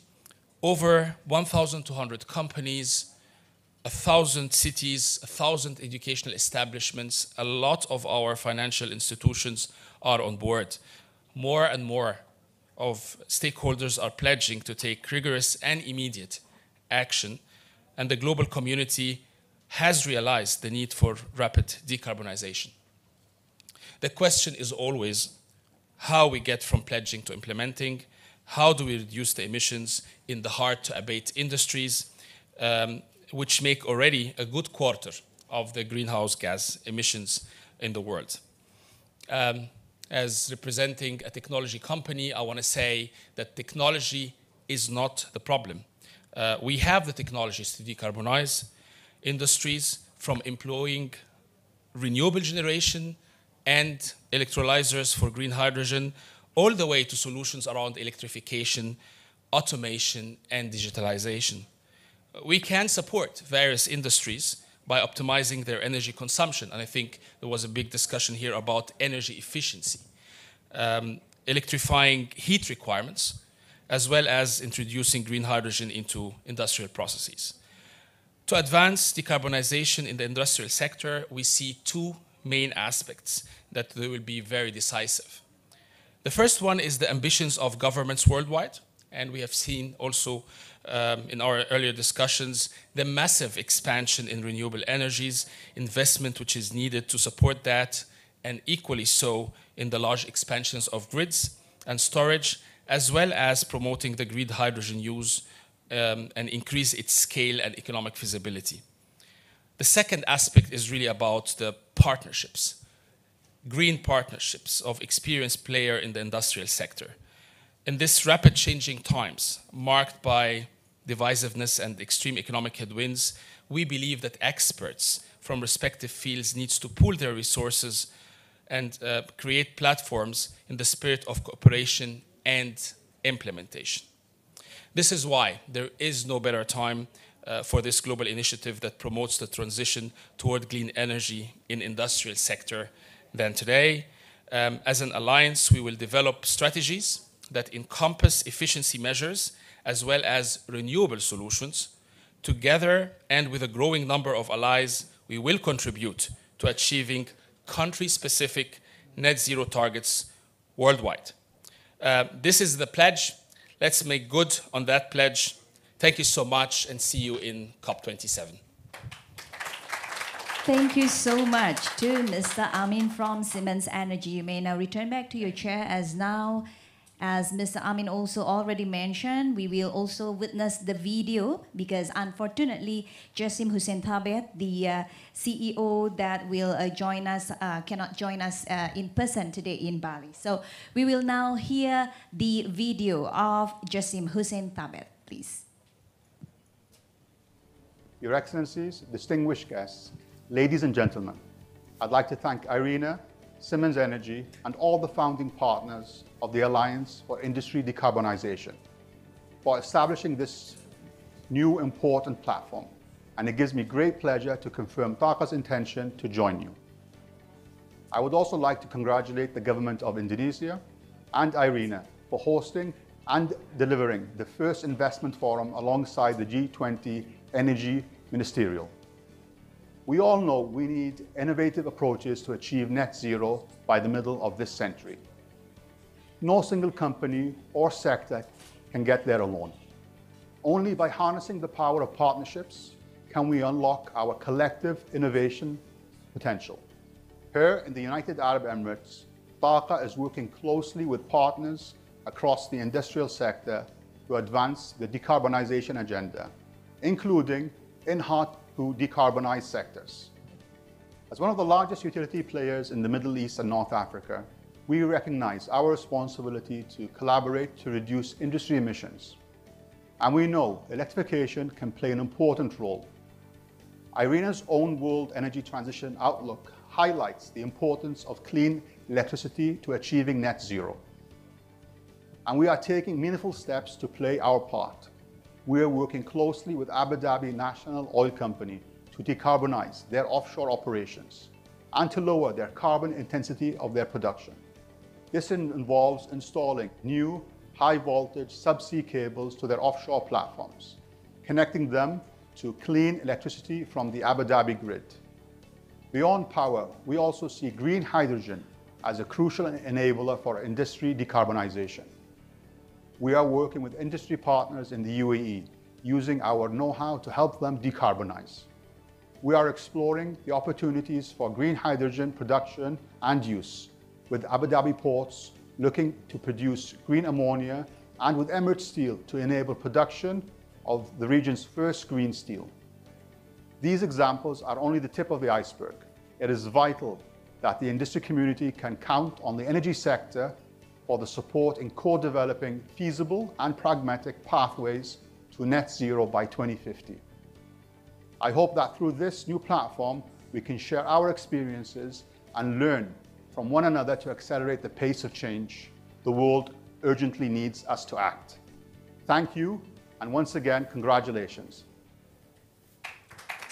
That was the remarks from the CEO and also Managing Director of the TAQA Group, Jassim Hussein Thabet. And both of those gentlemen, Ms. Amin and also Mr. Thabet, emphasize how we have to collaborate and also progress together. And now, ladies and gentlemen, I would like to continue to invite the Director General of IRENA to deliver his remark during this launch of the Alliance for the Industry Decarbonization. So please welcome back on the stage once again, Mr. Lacamera from IRENA, please.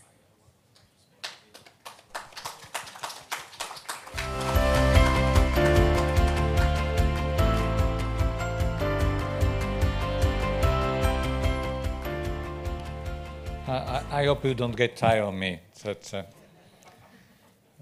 I'm trying to free myself from the next chance. So this is the last, I think, before the last time that you have me on the podium on talking.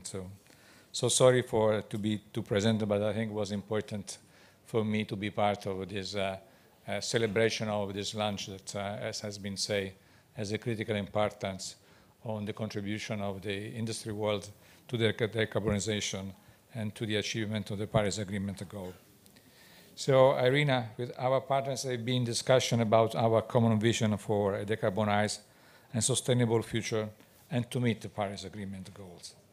Today, I'm proud to say that IRENA, with our co-funding partner, Siemens Energy, and 13 companies across all industry sectors, have decided to take the bold step to action our shared vision. I think Siemens has been one of the first private company that we have signed a partnership already more than 1 year ago. I think it was in the occasion of the opening of the first pilot green hydrogen plant near Dubai that we signed this agreement. This is one of the result of working together and launching this platform with all the other partners. So together we will launch the Global Alliance for Industry Decarbonization. The Alliance for Industry Decarbonization aims to accelerate net zero ambitions and the decarbonization of industrial value chains in the pursuit of the Paris Agreement climate goal. Drastic greenhouse emission reduction, has been said many times in these 2 days, are essential within the decade. A net zero emission target must be achieved by 2050 if we have to stay on 1.5 Celsius pathway. According to the IPCC pathway, limiting global warming to 1.5 Celsius with no limited overshoot would require rapid and far-reaching transition in energy, land, urbanization, infrastructure, and industrial system. So less than a decade is left to secure a fighting chance for 1.5 Celsius world. This is what we like to repeat every time it is possible. If the next decade is crucial, the technologies must be the technology that we have at hand and can be rapidly deployed. To meet these commitments, the private sector and industries must be part, I think the main part of the efforts, to pivot from fossil fuels to renewable energy sources and pursue widespread decarbonization across all end-use sectors. A just energy transition requires significant decarbonization efforts from the private sector, including the industrial sector and its supply chain. A just energy transition will play a critical role in the industry sector, which produces about 25% of global GDP and emits about 28% of greenhouse gas emission. The industrial production of key mineral and materials like here in Indonesia is an essential enabler of modern economies. As countries develop, for the demand for such material continue to grow. However, many production processes are carbon intensive and simple and complex, making the decarbonization of certain industrial processes challenging. Our World Energy Transition Outlook identifies that the complete decarbonization of the energy system, such as in addressing hard-to-hard sector like transport and heavy industries, poses new complex and urgent challenges to electrify energy demand and in funding renewable energy technologies which are affordable and globally available now. So, distinguished guests, partnerships based on peer-to-peer dialogue and cooperation are essential for industrial stakeholders to effectively and efficiently address the challenges of clean energy and decarbonization processes.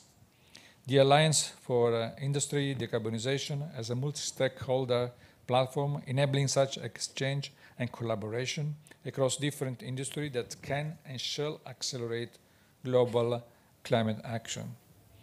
I do like to note that aside from power generation, the energy-intensive industries stand out as being particularly hard to decarbonize. It is therefore extremely important that the members of the Alliance include companies from energy power, steel, mining, fertilizer, and other sectors. This has been repeated, say very clearly in our panel session where I said that is needed, but it's complex and it's difficult. So, dear partners, climate action needs industry leaders. The Bali Declaration to launch the Alliance is the name of such company leaders who are committed to decarbonization and sustainability. And we are sure that from now to the COP27, others will join the Alliance. And the Alliance has assigned IRENA to host the Secretariat of the Alliance. And you be sure that we will try to push everyone in be part of this work. And I think it's natural that I'm very pleased to confirm the interest and full support of ourselves, of IRENA, to be a knowledge partner and provide Secretariat support for the Alliance. IRENA will coordinate and facilitate the activity of the Alliance based on its vast experience in hosting similar multi-stakeholder platforms such as the Global Geothermal Alliance, the Seeds Lighthouse Initiative, the Coalition for Action, but my sense is that this will be more challenging and we have to engage ourselves deeply to get the result that all we want to get. IRENA will also bring to the table its in-house technical expertise and knowledge on a wide range of policy, regulatory, technology, and finance topics relating to the decarbonization of end-use sectors, including industrial decarbonization. I am confident that the Alliance launched today will be strongly supported by the governments and other partner stakeholders. The government of the United Arab Emirates has already provided support, and others will join. This alliance stands for the growing commitment of global industry to act on decarbonization and unlock opportunities that come with green industrialization through renewables and other transition-related technologies like green hydrogen, that has been mentioned many times today. By standing together, we send a clear signal of solidarity ahead of COP27, and we invite new partners to join our common vision for a decarbonized and sustainable future and to meet the Paris Agreement. Grazie molte. Thank you all. Thank you so much. And now please remain on the stage, Francesco. Francesco, please remain on the stage for a photo session. As now I would like to re-invite Mr. Armin from the Siemens Energy to have a photo session with Mr. La Camera, please. So once again, congratulations for all speakers and also all member companies for the Alliance. Such a very excellent initiatives and also commitment to promote industry decarbonization. So those are the least of the industry. Thank you so much once again. So ladies and gentlemen, the Bali declarations and also press release to celebrate the launch of the Alliance for Industry Decarbonization will be published by IRENA. And now it's time for us to continue with the next agenda that we have today during the second day of the Investment Forum on Energy Transition. And thank you so much to all panelists. Thank you to Ibu Mari Elka Pangestu. Thank you once again. And then now, ladies and gentlemen, we're going to continue with the next agenda. That is the signing of the letter of intent by IRENA and also Mentari. Therefore, I would like to invite to deliver a remarks first to start the signing process.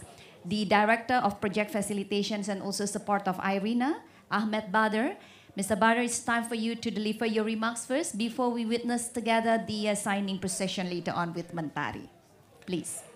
Thank you, Diane. Excellencies, distinguished guests, ladies and gentlemen. Under the Strategic Partnership Agreement signed between Excellencies Minister Tasrif of Indonesia and our Director General during last COP26 in Glasgow, IRENA and Indonesia are closely working together on the ambitious roadmap for the country that aligns with Paris Agreement towards net zero global economy by 2050. The roadmap identifies key policy actions, technology solutions, and industrial development programs to enable the realization of medium and long-term national renewable energy goals and decarbonization aims in Indonesia. Joint work also includes an assessment of socioeconomic benefits of a just transition with an emphasis on the establishment of new value chains, job creation, and improved livelihoods. Indonesia is the largest energy consumer in the Association of Southeast Asian Nations, ASEAN, accounting for nearly 40% of ASEAN total energy use. With a significant solar, geothermal, wind, and hydropower resources potential, as well as robust bioenergy industry, Indonesia is well placed to strive in the low-carbon energy systems that is sustainable and economically viable. Indonesia also aims to achieve, as we hear today, 20% of share of renewables in total energy mix by 2025, and plans for no coal plans by 2030, which is very ambitious, unless those already have been contracted or under construction. The realization of renewable energy potential of Indonesia requires pragmatic collaboration from many stakeholders, and in this context, I'm pleased that with the collaboration established between IRENA and Mentari program, I would like to thank Mentari team for the strong contribution to this investment forum we have today for energy transition. IRENA and Mentari share common objectives to support a just and inclusive and equitable energy transition aligned with the 2030 Agenda for Sustainable Development Goals as well as Paris agreements. We are very keen as IRENA to work together in creating environment that are conducive to renewable energy investments and that results in facilitating the development of solid renewable energy projects and their access to sustainable finance. In a few minutes, I will be signing with my counterpart from Mentari the letter of intent with our new joint cooperation in Indonesia. To elaborate on the specific areas between IRENA and Mentari program before signing, IRENA facilitates access to climate finance and investments in renewable energy through discussion, fit for purpose and robust dialogue in de-risking investments, development of project pipeline, support for project preparation, and facilitation of access to finance. This includes the cooperation via Coalition for Sustainable Energy Access, the Climate Investment Platform, and the Energy Transition Accelerator platform that we are about to launch during COP27 with our partners from multilateral development banks. Yesterday, we had 3 pragmatic sessions on developers' perspectives, financier perspectives, and discussion along energy access, transition, and what are the challenges and opportunities around it. Those sessions allowed to go and make a very effective deep dive on specific challenges and opportunities developers are facing together with financier, and confirmed that the needed scale up for renewable energy would require a significant and decisive coordinated action and partnerships across public and private sectors. Together with Mentari, we plan to take up the identified challenges and continue our established collaboration in facilitating projects and in preparation of creating a very robust pipeline of bankable projects. In addition, we will be supporting matchmaking with potential investors. Jointly, also with Mentari, we will promote action and initiative on public-private dialogue and scaling up access to sustainable finance in Indonesia. And finally, I would like to express that I'm extremely excited to go and work together with Mentari and supporting all projects and developers in renewable energy in Indonesia with the backup support of United Kingdom to deliver on our noble mission on the deployment of renewable energy. I truly believe that our cooperation will be beneficial to the industries and ultimately to the people of Indonesia. I thank you very much, and I'm over to my colleague from Mentari. Thank you very much. So yes, just as been invited by Mr. Badr, we would like to invite the team leader of Mentari itself, Julio Retana, to also deliver his remark during this occasion, please.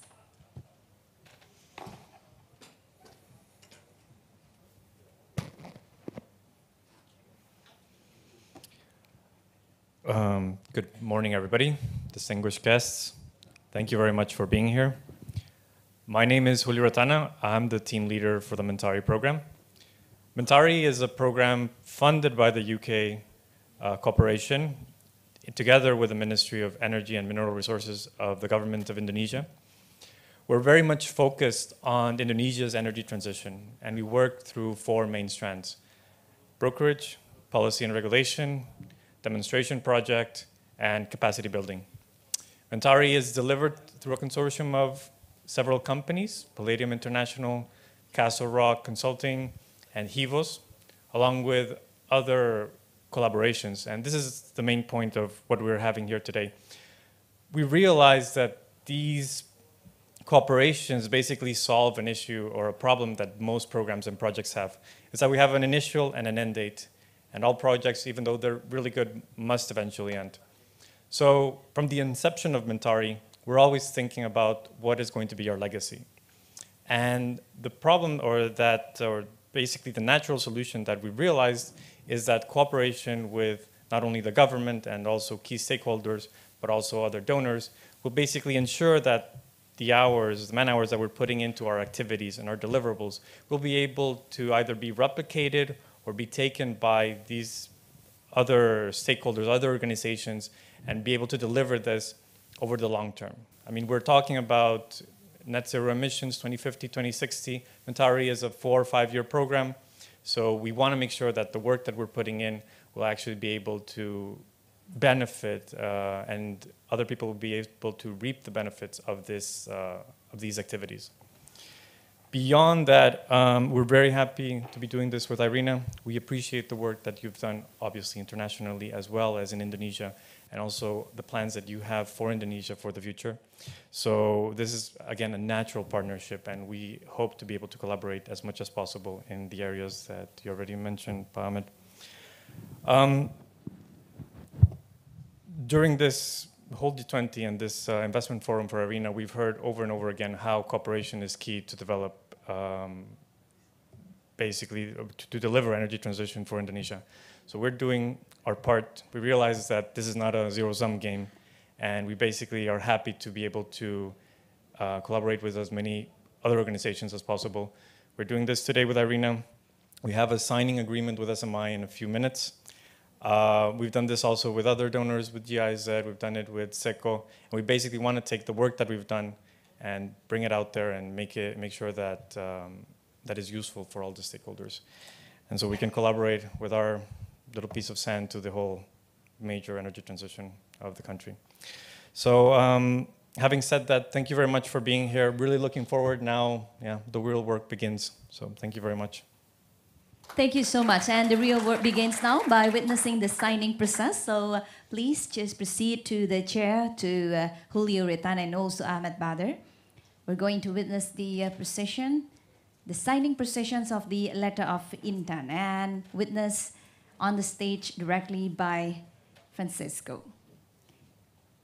So as mentioned, that Mentari itself is a program to develop low-carbon energy in Indonesia between the Ministry of Energy and Mineral Resources of the Republic of Indonesia with the British Embassy in Jakarta. Please, now, both of you gentlemen can start to do the signing of the letter of intent. Together, we will collaborate to foster key initiatives in the area, and we will exchange the letter of intent and also do another signing. And a low-carbon energy transition, of course, can help Indonesia achieve its inclusive economic growth, poverty reduction, electrification, climate change goals. Everything can be speed up by having a good collaborations, of course. Please have a photo session.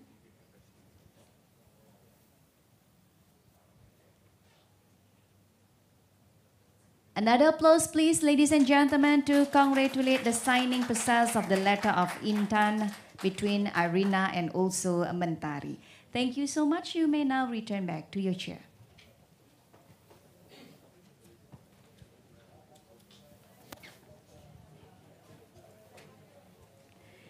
Thank you so much once again. Well, ladies and gentlemen,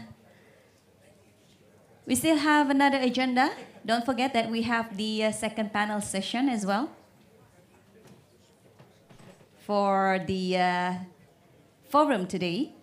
But before that, I would like to once again kindly remind you that all of the remarks and also the presentations during our forum will be available on the QR code that is available at the foyer area and also will be displayed on your screen. So please just scan the QR code as you will be able to download the whole material during our forum, the investment forum.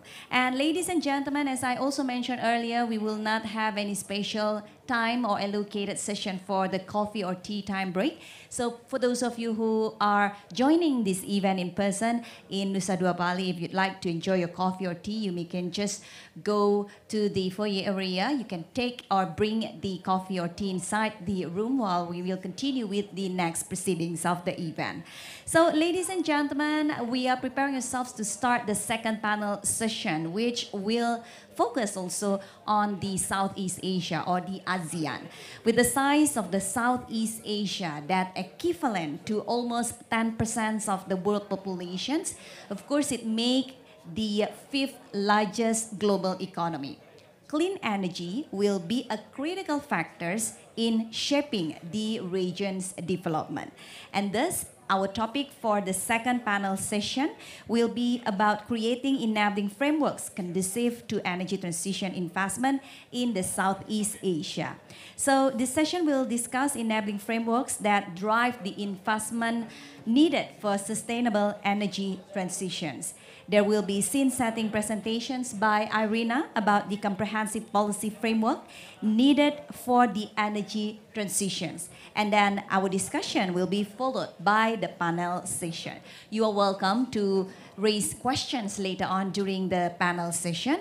And the session itself will be led by our moderator, of course, the Director of Knowledge, Policy and Finance of Irina.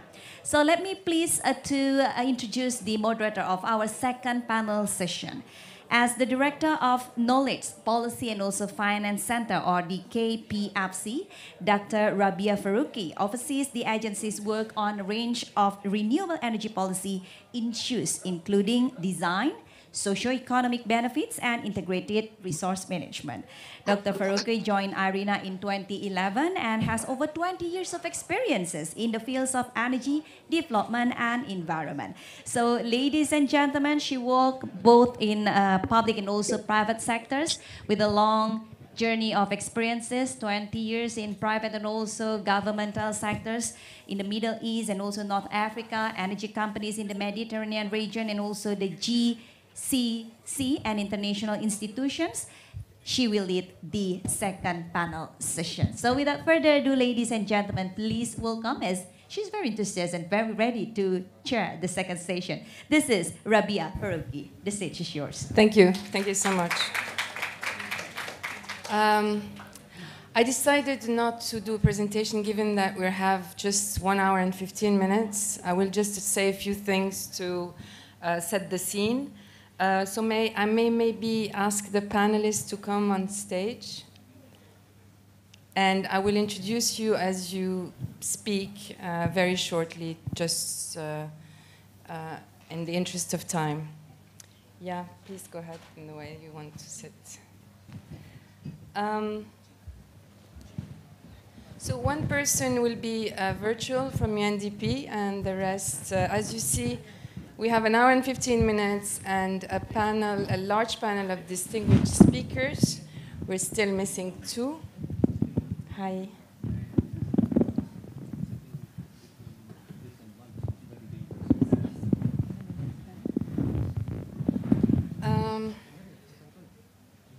Thank you. Thank you for being here.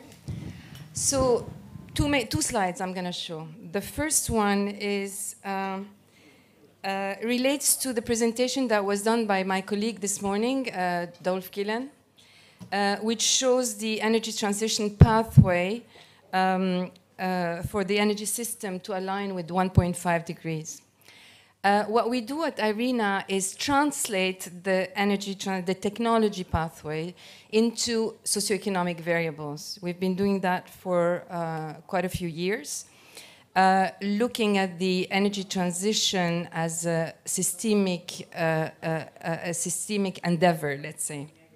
So what we do is link the technology pathway, as I said, to the required transformation of our economic and social system, basically upon which the energy transition is built upon, right? So, and we do that through a macroeconometric model that measures the socioeconomic impacts in terms of 3 variables: GDP, jobs, and welfare. We have a sort of refined, we call it IRENA Energy Transition Welfare Index, that has different components of welfare.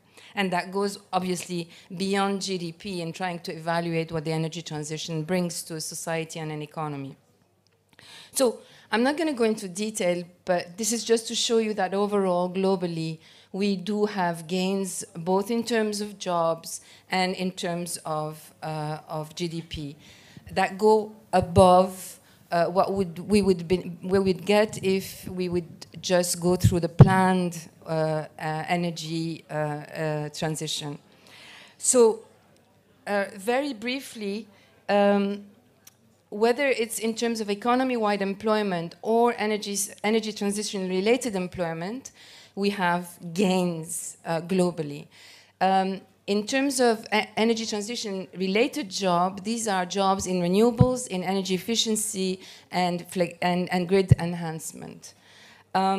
We also have been doing, in terms of jobs in the energy sector, we've been also estimating the types of jobs required along the segments of the value chains of renewables. Now, as you can imagine, these are great results, but these global results hide disparities. These disparities you can only estimate when you look at regional and national level values in translating those technology pathways into socioeconomic variables. And my colleague Dolph Gillen showed you the technology pathway this morning for ASEAN, for Indonesia, Malaysia, and we have translated those into socioeconomic estimates, which will be launched in about 2 weeks. And I'm not going to go into the detail of the values because they're not important, except that they are positive. They benefit society and the economy at large. But I think what is really important to keep in mind is the fact that each country has, or region has specific conditions, and also historically grown development aspects such as dependencies, structures of an economy, etc. And those can only be estimated when you look more into more granular aspects of the energy transition.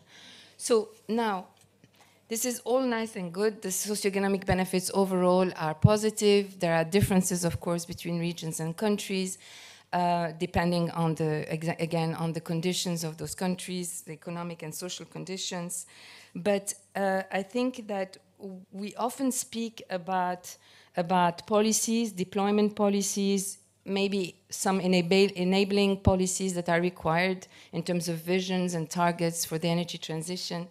But what we need to focus on is the fact that the energy transition needs to be accompanied with a more broader framework in order to produce the socioeconomic results or gains that are necessary for the success of the energy transition, which also relies upon the society embracing the energy transition and political support. So in order to do that, rather than picking a selected number of policies, we need to understand those policies as part of an overarching framework.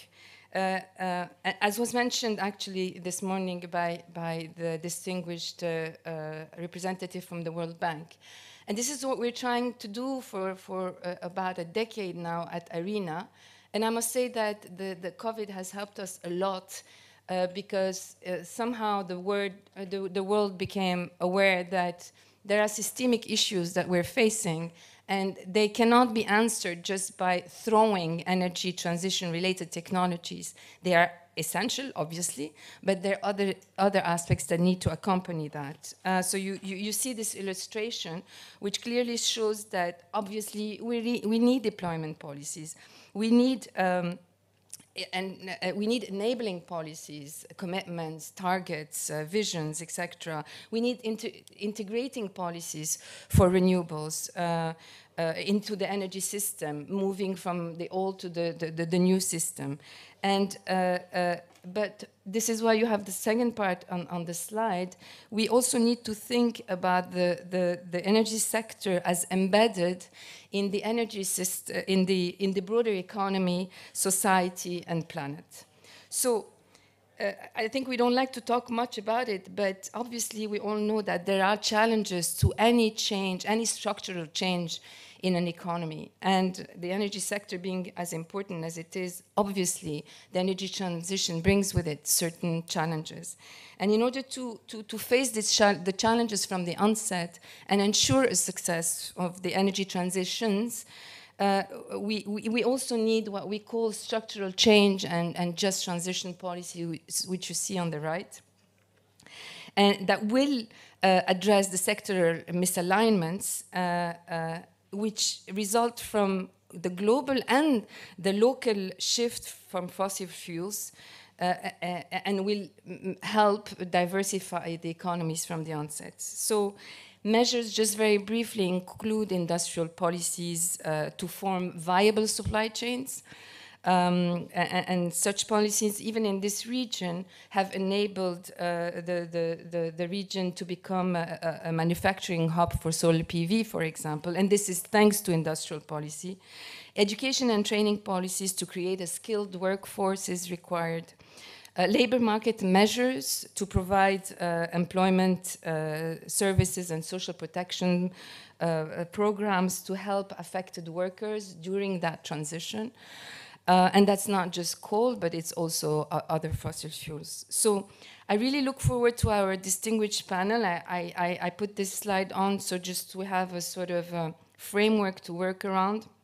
Obviously, we cannot go through all of this. It's a lot, but I had the pleasure of discussing some of these aspects with some of you this morning, and we will try to at least touch upon some of these aspects and again insights from your great experience. So in the first sort of round of questions, we will focus on deployment and enabling policies. And I will first ask Dr. Kazutomo, who is the president of the Asia Pacific Energy Research Center, APERC. You have in your region a huge energy demand, one of the highest in the world, I think. And obviously the choices that the region will make are going to impact the global outcome and in terms of climate. So you were telling me this morning that you have just finished the APERC Outlook last week. And I just want to ask you whether you can give us some insights in terms of the vision, the strategy, maybe some of the challenges that you envision. Thank you.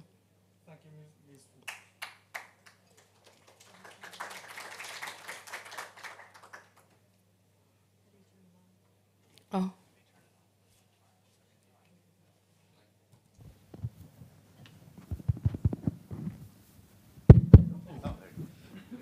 Thank you, Ms. Faruqi. Thank you very much for the kind invitation. And under the framework of APEC Energy Corporation, we APEC produces APEC Energy Demand and Supply Outlook every 3 years. And last week, just last Thursday, we completed and get approval for publication. It's 8th edition, the targeting to 2050. And it covers 21 APEC member economies, of which 7 come from the Southeast Asia. And 7 of the 11 Southeast Asia countries are member of APEC. Unfortunately, Cambodia, East Timor, Laos, and Myanmar are not members. But the APEC Southeast Asia economies count for 96% of GDP of total Southeast Asia. And in terms of population, covers 88%. So let me focus on the APEC Southeast Asia. And towards 2050, APEC Southeast Asia GDP more than triple. And 230% growth, and the population increasing 1/5 by 21%. And the APEC Southeast Asia energy demand and supply has almost doubled over the past 2 decades, just next to the China. But for the coming 3 decades, the region is anticipated to have the highest energy demand growth to all over the APEC sub-regions. And in the reference scenario, where each government continue its policy, demand and the supply will roughly double again. And in the carbon neutral scenario, where the government try to adopt additional measures toward carbon neutrality, still growth is very high. demand growth will be lower, but still significant. Demand will grow at 60%, and the supply will grow at 70%. And the renewable share in power generation of APEC Southeast Asia will reach 34%, about one-third in the reference scenario, and 45% in the carbon neutral scenario, just below the half in 2050 from 22% in 2018. I'll stop here. Thank you. Thank you so much. Maybe you want to briefly give some insights about the kind of policy framework that you envisage in order to achieve those targets. You were speaking this morning about some kind of programs that you have. As for the energy transition, APEC has two aspirational goals, so-called aspirational goals. It's not binding, but all governments try to achieve as a region in general. One is the reduction of the energy intensity. The target is 45 reduction from 2005 to 2035 in 3 decades. Another target is the doubling renewable share from 2010 to 2030.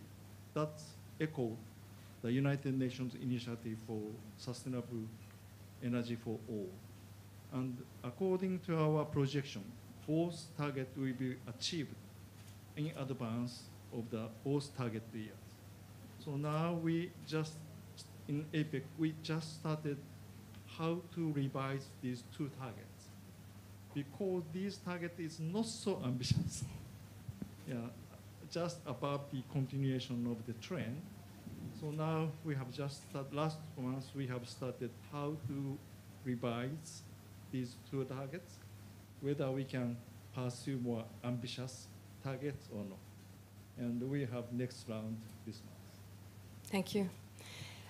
I think along the same lines, I'm going to ask Dr. Nuki Agia-Utama, Executive Director of Asean, Center for Energy, sorry. So we heard about these aspirational targets, which, as we know, need to be translated somehow into policies and measures. You have an ASEAN energy outlook as well, which I think you published last year, where it's clear that the region achieved 33.5% of renewable energy share in the installed capacity. And it means that you're doing really well, and you need, in order to achieve your target 2025, about 1.5% increase in that. So I was wondering whether you could tell us a little more about that, how that has been achieved, the challenges you faced, but also whether the region has more ambitious targets now, since it's achieving its targets almost ahead of the deadline. Yes. 33.5% has been achieved last year, because we also have this aspirational target in 2025, reaching 35%. Those are coming from installed power capacity. The issues of the installed power capacity is that we have to face both issues, which is intermittency issues and also storage issues. Currently, what we have mainly coming from hydropower. And most of the countries who rely on hydro, such as Cambodia, Myanmar, and Laos, 85% coming from hydro, was contributing a lot on this share. So again, if we want to increase the VRE, that would be a bit different story. 2 months ago, Laos, Thailand, and Malaysia, including Singapore, already signed this LTMS PIP, providing 100 megawatt directly from Laos to Singapore. The grid becoming a problem. The 100 megawatt cannot be reached without increasing the grid capacity. So looking at the potential of increasing VRE, which is overall RE, not only looking at how we improve or how we increase the RE itself, but we have to look the whole system. Those are only 30% for the energy related coming from RE source, which is the rest 70% is coming. Coming from for the power generation, sorry. But the rest, 70% is industrial sectors, which is thermal mainly, and also transportation sectors. These are not really being discussed in detail. Last year, the government agreed on focusing on industrial sector and transportation sector. So those will be coming later. In our latest study, will be launched next week on the Asean Ministerial Energy Meeting. We already include those. And in the power sectors, we optimize the cost. And we found out that if we're using the optimization model, in 2050, we're going to invest approximately 500 billion US dollar only for the power generation. And those are 300 billion US dollar short from the upside, as Irisensi mentioned. And meaning that it's quite a lot saving if we want to use levelized cost strategy. However, there are consequences. VRE cannot be really implemented optimally. So we have to really on the transition processes, which is including all of the potential of the fossil fuel at the moment, because those are currently the cheapest potential in regard with these power sectors as well as in the thermal and also the transportation sector. So I think there's something that we need to really consider on how we're looking at the whole process on the transition. Thank you. Yeah, definitely the next challenge is the other end-use sectors. And maybe we can go now to more to a discussion that focuses more on the implementation of all these targets. And I'm going to go to Mr. Mark Hutchinson, sorry. Head of Hello. Asia GWEC. I mean, we've seen the introduction of several deployment policies in the regions, be it feed-in tariffs, renewable portfolio standards, auctions, etc., that have helped, to some extent, investments, though focused on very few countries, mostly Vietnam, with solar very generous feed-in tariffs for solar in Vietnam. And globally, investments remain quite low for the region. And we did have a peak of investments in 2020, but again, investments went down in 2021.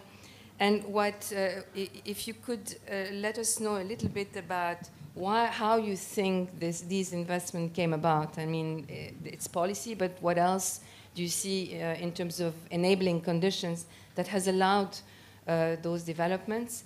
And also why wind has not picked up as quickly maybe as solar, if that's the case. But I hear the past 2 years have been much better. Okay, yeah, I have to do that in a minute. Okay, so right now there's around 20 gigawatts of solar installed in ASEAN. Approximately 16 gigawatts of that is in Vietnam, and those were installed in 2019 and 2020. And 2020 was the expiration of the feed-in tariff in Vietnam for solar. So the Vietnamese, I think, didn't expect quite that much gigawatts of solar to be placed online, but it does show what can be done when there are supportive policies. And if you look around like the Philippines ran what is generally considered a successful auction in June of this year for 2 gigawatts across a variety of technologies, hydro, wind, solar, etc. And again, they achieved, I think, quite competitive pricing. They had price caps. Obviously, all the winners came in below the price caps. And so again, that's a good setup for the future. Every auction, first auction, has some challenges, but this one is, I think, generally considered a good structure to go forward, even potentially going into offshore wind. Why isn't there more wind? There's a fair amount of wind in Vietnam. The problem with wind in a lot of ASEAN is that the closer you are to the equator, generally, the lower the resource for wind. Which is why places like the North Sea or parts of southern parts of Australia have very good wind resources. But Vietnam, Philippines have both very, very good wind resources. And right now, Vietnam has 4 gigawatts of wind, and Philippines has around 1 gigawatt, and there's going to be another 400 installed that was just done through the auctions. And those auctions should run every year. So it's a little bit of a resource issue, but it's also the implementing policies. I think, you know, what Vietnam has achieved, what the Philippines has achieved, it shows that if you put in the appropriate policies, and they can be either auctions, feed-in tariffs, or whatever, investors will come, right? The risks were appropriately balanced, probably a little bit more in favor of the developers in Vietnam, just because of the level of the tariff. But again, it just shows you what can be achieved when you decide to do it. Thank you. Thank you very much. I'm going to focus now on Indonesia, and Mr. Basilio Diaz Araujo, sorry if I mispronounce your name, Deputy for Coordinating Minister of Maritime Sovereignty and Energy Affairs. So you have the energy transition embedded in the 2060 vision that you have. And I wanted to know if you can provide some insights on the policies that you aim to implement, on the challenges that you envision, but also how you reconcile the investments in offshore oil and gas with the climate objectives that you have. Well, thank you very much. Robbie, it looks like a very wide range of issues. Yeah, I know.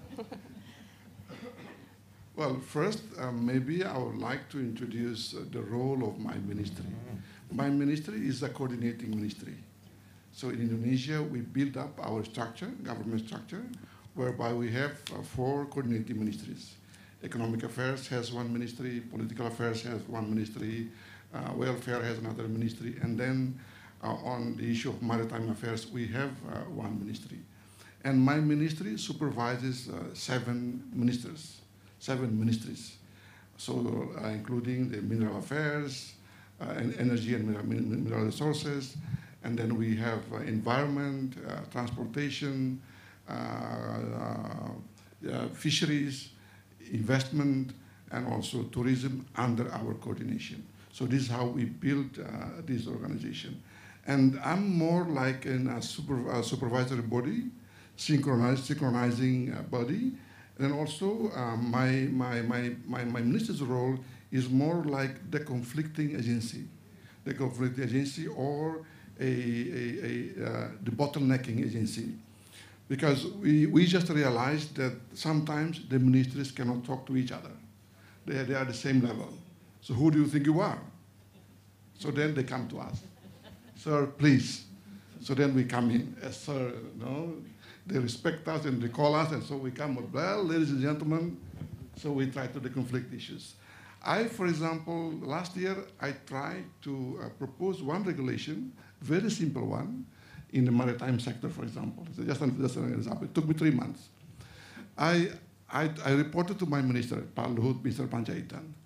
Pak Minister, why many foreign vessels call in Singapore and Malaysia and not to our ports? And then Minister was like, okay, go and do a study. So I did a study, and I found out that our regulation was a little bit awkward. So we have a regulation like, people call in your port 1 day, we have to charge them for 15 days. There's another service, if they call our port for 1 day, we have to charge them for 30 days for light use, for example. And then I coordinated the meeting. I called all the line ministries, financial ministry, transportation ministry, and other related ministries. I told them, it looks like it's because of our regulation. And then we agreed, we changed the regulation, we charged daily. And today, I can see foreign vessels start to call into our ports. For example, in our port, in one of our ports, in January, we recorded only 44, and now, today, is 100 ships calling in. And in another port, next to Singapore port, last year, the record was 3 to 4 ports, 4 vessels. Today is almost like 70 to 80, meaning it is bad regulation that discourages people to do business here in your place. And now the business is open. The port is very close to Singapore. I told our Pertamina, I said, now you can do bunkering. Why don't we sell low sulfur marine fuel oil?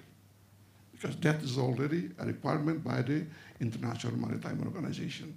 It is a huge business, okay?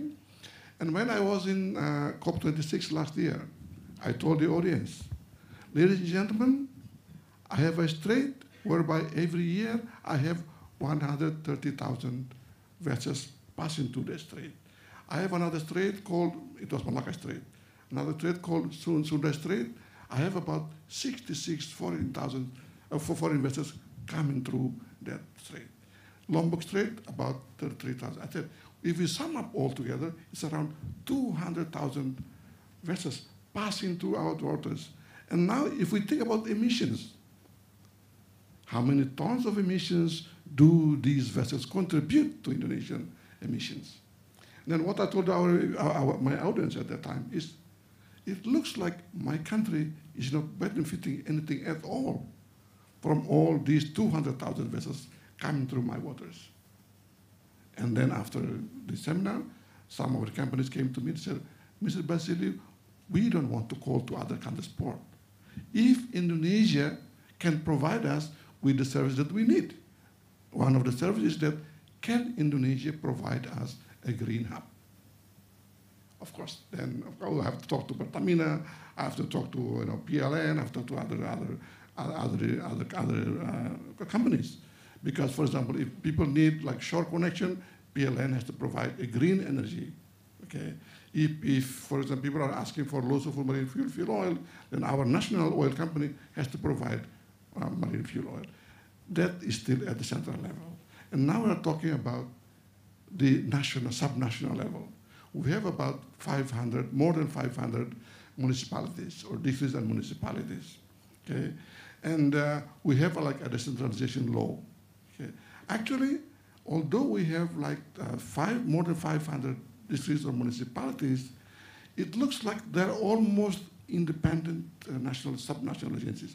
Only six functions are held by the central government, like foreign affairs, defense, judicial affairs, financial affairs, including religious affairs. Other affairs are delegated to the district government. And under our law on the decentralization, we also open the possibility for these districts to cooperate with third parties, meaning third parties including, government to government, foreign private companies, also to cooperate with them. We have that in place. But the problem is that who is coordinating them? Okay, who is coordinating them? So that's why my ministry comes in. And then, of course, for example, if you talk about the issue of oil and gas and energy. Oil and gas, for example, we have a regulation where the provincial government and district governments, they have like 10% of participating interest. Okay. That has to be discussed because how to divide this 10% between all those cities? They're fighting each other. Okay, fighting each other. So then, of course, the guys come back to central government. Central government, of course, goes through the Ministry of Mineral Affairs, and then to try to solve the problem. But if they cannot, then they will come to us. So, ladies and gentlemen, this is just to describe how my role, the Ministry of Coordinated Ministry of Maritime Affairs, coordinate this issue. My portfolio, personally, I cover oil and gas and renewable energy. Of course, my partner is the Minister of Energy and Mineral Affairs, Mineral Resources, on the issues of renewable energy and, of course, oil and gas. And for renewable energy, for example, I said Indonesia is ready to transition to the renewable energy. If people are asking me, when will Indonesia stop using coal, for example? I said, I should have been stopped yesterday. Why? I have so many resources. I have tidal, I have wind, I have hydropower, geothermal, many of them. But the investment is huge. So we need partners. Our regulation, national regulation, is open for partnership. We have public-private partnership mechanisms in place for the huge projects. For subnational levels, as I mentioned before, our decentralization law also open for cooperation between local governments and third parties. It is a similar concept to PPP, but we have two different terms for that. So ladies and gentlemen, welcome to Indonesia. Indonesia is a big country. Yeah, big country. It's a G20 country. It is not a banana republic, come on, okay? So don't ask for so many requirements. We are a G20, come on, respect us, okay? We are big, we are the same. So invest in my country. Thank you very much. Thank you. Thank you very much. Yeah, I understand that the difficulty of governance with such so many municipalities, etc. But maybe we can go back later on to some of the institutional challenges and regulatory challenges which you haven't touched upon. But remaining with the regulatory framework, I'd like to welcome also Ms. Carrie Ann Jones, Deputy Secretary General of OECD, and ask your perspective on the main challenges that the region faces in terms of the energy transition, as far as mostly regulatory frameworks are concerned, if possible. Thank you, Rabia. And I'm very happy to be here, and I thank Irina for putting this together and for the invitation to speak. I think we've been hearing a lot about how dynamic this region is. And I just want to make a few points about that before I touch on the challenges. First of all, we know that almost all of the economies in this region have more than doubled in size since 2000. So this is an exciting region. This is a region of growth. We've also seen their energy demand rise. It's increased on average by about 3% a year over the past 2 decades. And the final point is that according to the International Energy Agency projects, based on current policy settings in the region, that 3/4 of the increase in energy demand to 2030 will be met by fossil fuels. So we're at a very critical point right now where we see growth and where we see a lot of possibility, but we also see a trend that I think needs to be turned around. So let me turn to the challenges in thinking about that. And all the countries in the region are different, and these are both challenges and opportunities. But I think following on to the former speaker, I think we can see how important national policies and programs and plans and coordination really are. Because when they identify a problem and able to fix it, you can begin to change things. That takes a lot of ambition and energy to do that. But looking across the region, I think we have to see that many things like the Paris-aligned NDCs, the zero commitments, and some clear plans to achieve them are not necessarily in place across the region. So more needs to be done on the policy planning and sort of looking into the details and making some of these changes that are so important. Second, energy prices in some economies do not really, they're not really incentives for renewable or low carbon energies. There are still areas where there are subsidies to fossil fuels remaining. So this needs to be looked at. It's a policy that I think just requires, again, getting into it, understanding what the options are. And third, I think, is possibly a challenge and an opportunity that we see at this setting in this meeting, is that we really need global cooperation and collaboration to improve this. A lot to be done at the national level, but we're a global community in this, and I think we have a lot of things we could do together to better understand each other. And to that end, I just wanted to mention that OECD has recently launched a program called the Inclusive Forum on Carbon Mitigation Approaches. And that's an effort to look around the world and look at what different countries are doing to mitigate carbon, and look at both pricing and non-pricing approaches and see what's working, what's not working, so we can better understand what's been tried and how we can go forward. And this may also inform more ambitious goals and efforts. And finally, I just want to touch on something I think is very important, that the energy transition needs to be a driver of inclusion, not a driver of exclusion or feeding into inequality. And so I think this really gets at the slide you had up, Rabia, which sets this transition in the broader social context. It's not just the energy transition, it's about skills, it's about training, it's about access. So I think these represent both opportunities and challenges, but I think we've heard that we're all beginning to think about those and how we get to them. Thank you. Thank you so much. I'm going to go to, now we've heard about intergovernmental institutions, governments, industry association. I'm going to go now to the private sector, and I'm going to ask Mr.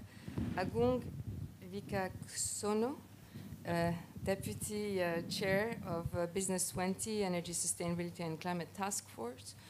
I was reading that you invited companies in the B20 to carry out global cooperation that could result in business action that could contribute to the energy transition targets. And I was wondering whether you could speak a little bit about that and tell us how that would unfold in the south, in this region. Yeah, thank you, Rabia. So I'm speaking on behalf of the B20 chair, Madam Sinta Wijaya-Kamdani, as the deputy chair for the Energy, Sustainability and Climate Task Force. Now, I would like to begin with two very unique things with this year's B20. So first of all, of course, the current G20 leadership by Indonesia is the first time that a country from emerging market is taking the lead. So it's very significant so that we, the business community from an emerging market, also take a standpoint that reflects the interests of the emerging market. Secondly, if we look at the name of the task force this year, Energy, Sustainability, and Climate, it also reflects a change from B20 last year in Italy, 2021, where the name was Energy and Resource Efficiency. So climate and sustainability was not explicitly in the picture, but we put that very specifically this time around, with the notion that the perspective of developing nation is very important with this leadership. So with that, there are 150 task force members from the 20 countries of G20 in the companies in the business 20 communities, 8 task force chairs, and we come up with a set of policy recommendations that just 2 nights ago we presented to the G20 in the B20 G20 dialogue on energy, sustainability, and climate. And I might elaborate the 3 policy recommendations that we put on the table, where number 1, and thank you, Director General, for attending that dialogue as well, and because it was obvious, the policy recommendation number 1 is about accelerating the transition to sustainable energy use by reducing the carbon intensity through multiple pathways. So this is very clear. Acceleration to sustainable energy is something that we, the business community, put on the table. This includes the issue of reducing emission from hard-to-abate sector, but also, probably it's the elephant in the room, I would say, on how the phase down of coal power plant can be done in a manner that will not jeopardize the energy security. And of course, issue of technology, acceleration, working with universities, startups, all are part of that policy recommendation number 1. And number 2, though, and this reflects very much how Indonesia, being the chair of G20 this year, see that the importance of developing countries, and also with the principle that no one should be left behind, has to be on this.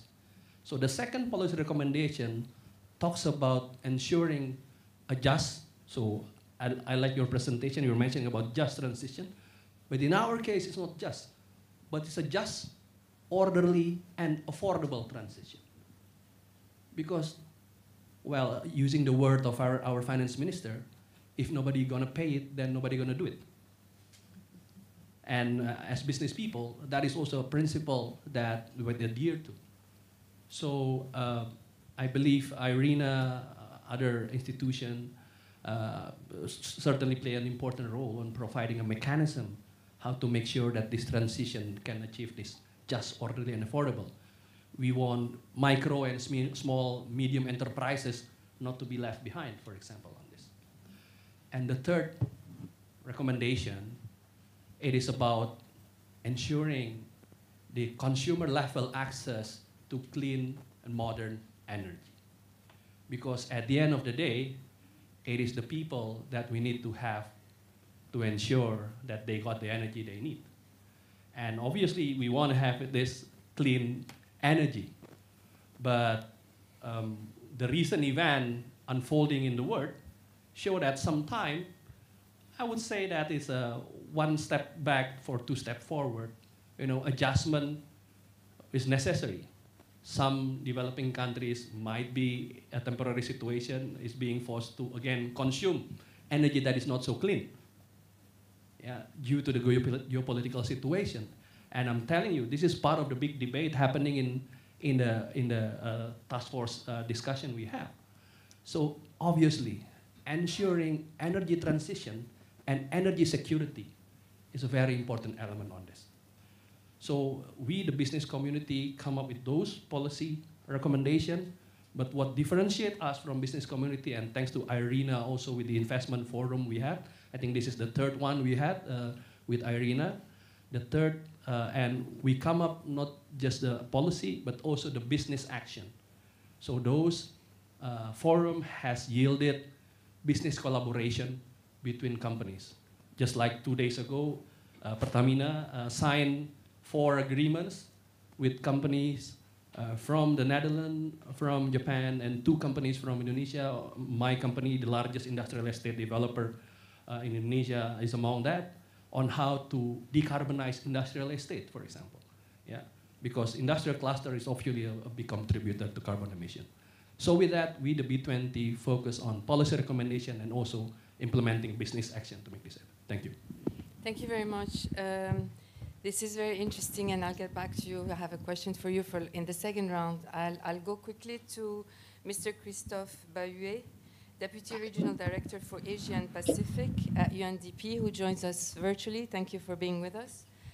I think we've heard enough about from the different stakeholders in terms of vision, targets, some of the challenges, and as an intergovernmental agency that brings together different types of stakeholders, how does UNDP support the enabling policies and commitments to raise the ambition to deploy renewables in this region?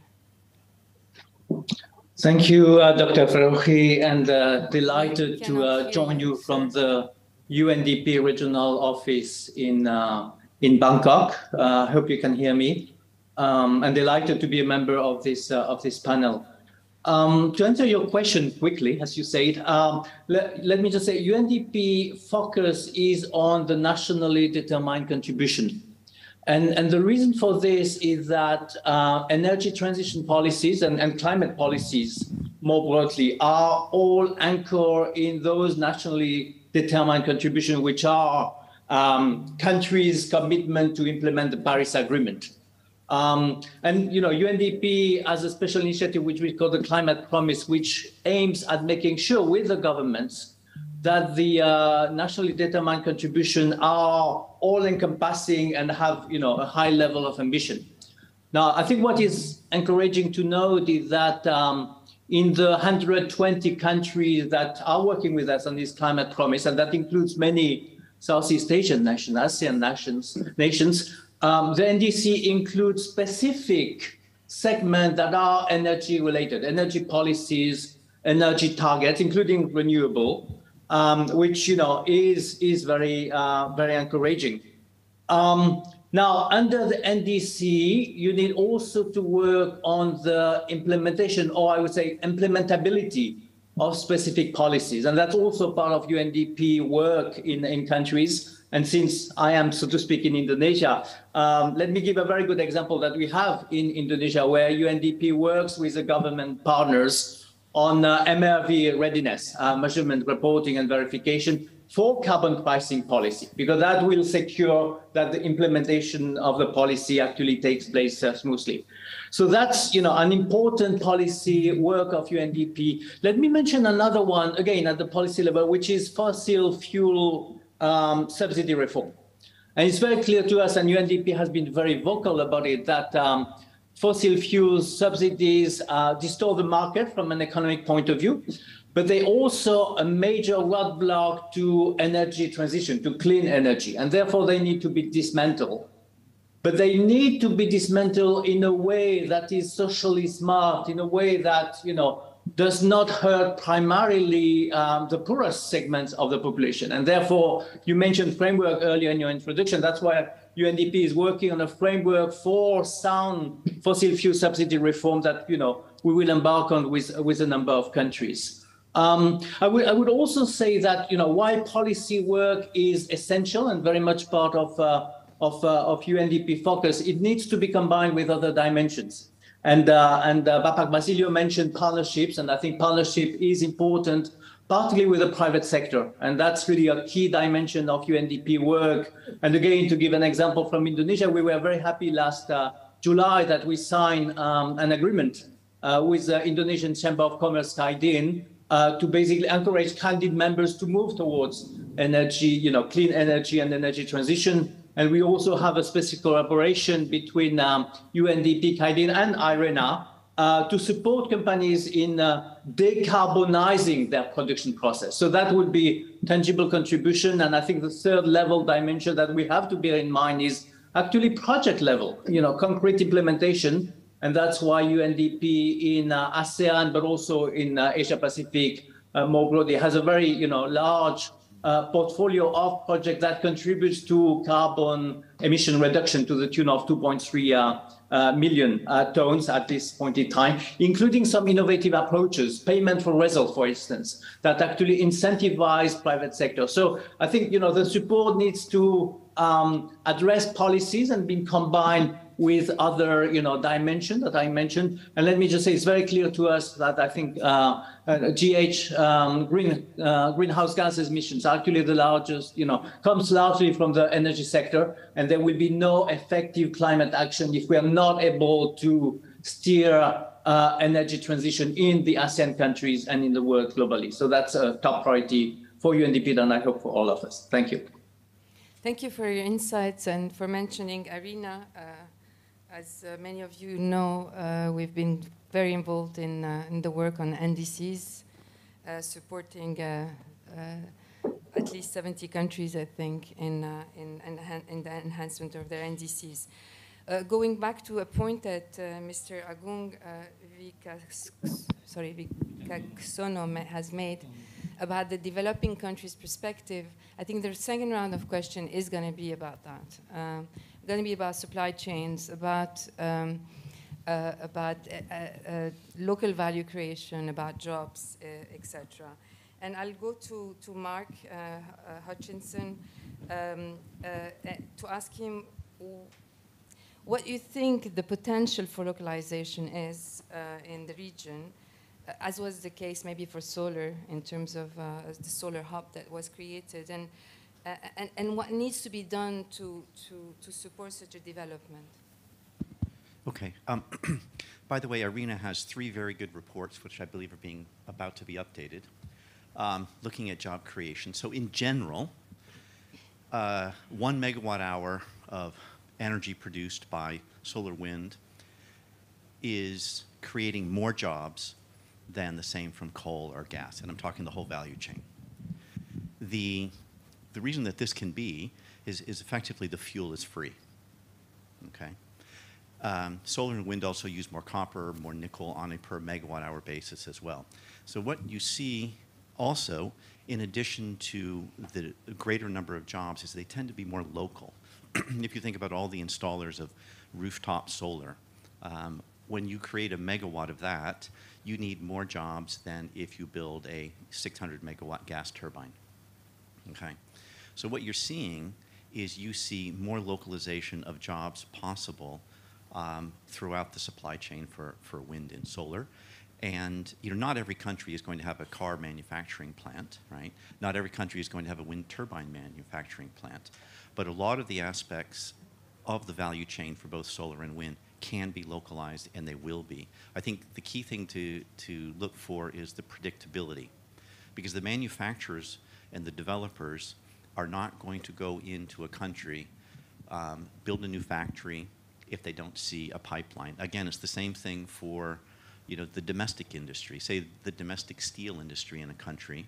They're not going to retool their factories to make the towers for offshore wind, which are quite large, if they don't see a pipeline of projects coming up. So again, I think it's the predictability, and if there is that predictability, you will see localization throughout much of the supply chain in Southeast Asia. Thank you. To this point, Dr. Nuki, several countries in the regions have introduced industrial policies through local content requirements sometimes, and what is the feedback that you have from these policies in terms of incentivizing or not the investments? The local content is very important in my perspective, since we do have the study by IEA revealing last month that the supply chain issues becoming the next problem if we don't solve it together.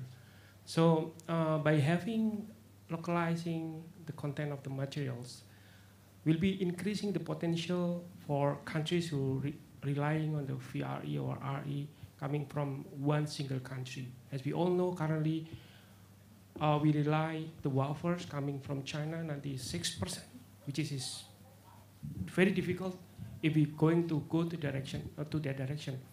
We're going to fall in the same pit, which is 1970, the energy crisis. Then the control of the material will be also becoming very difficult for a member in Southeast Asia.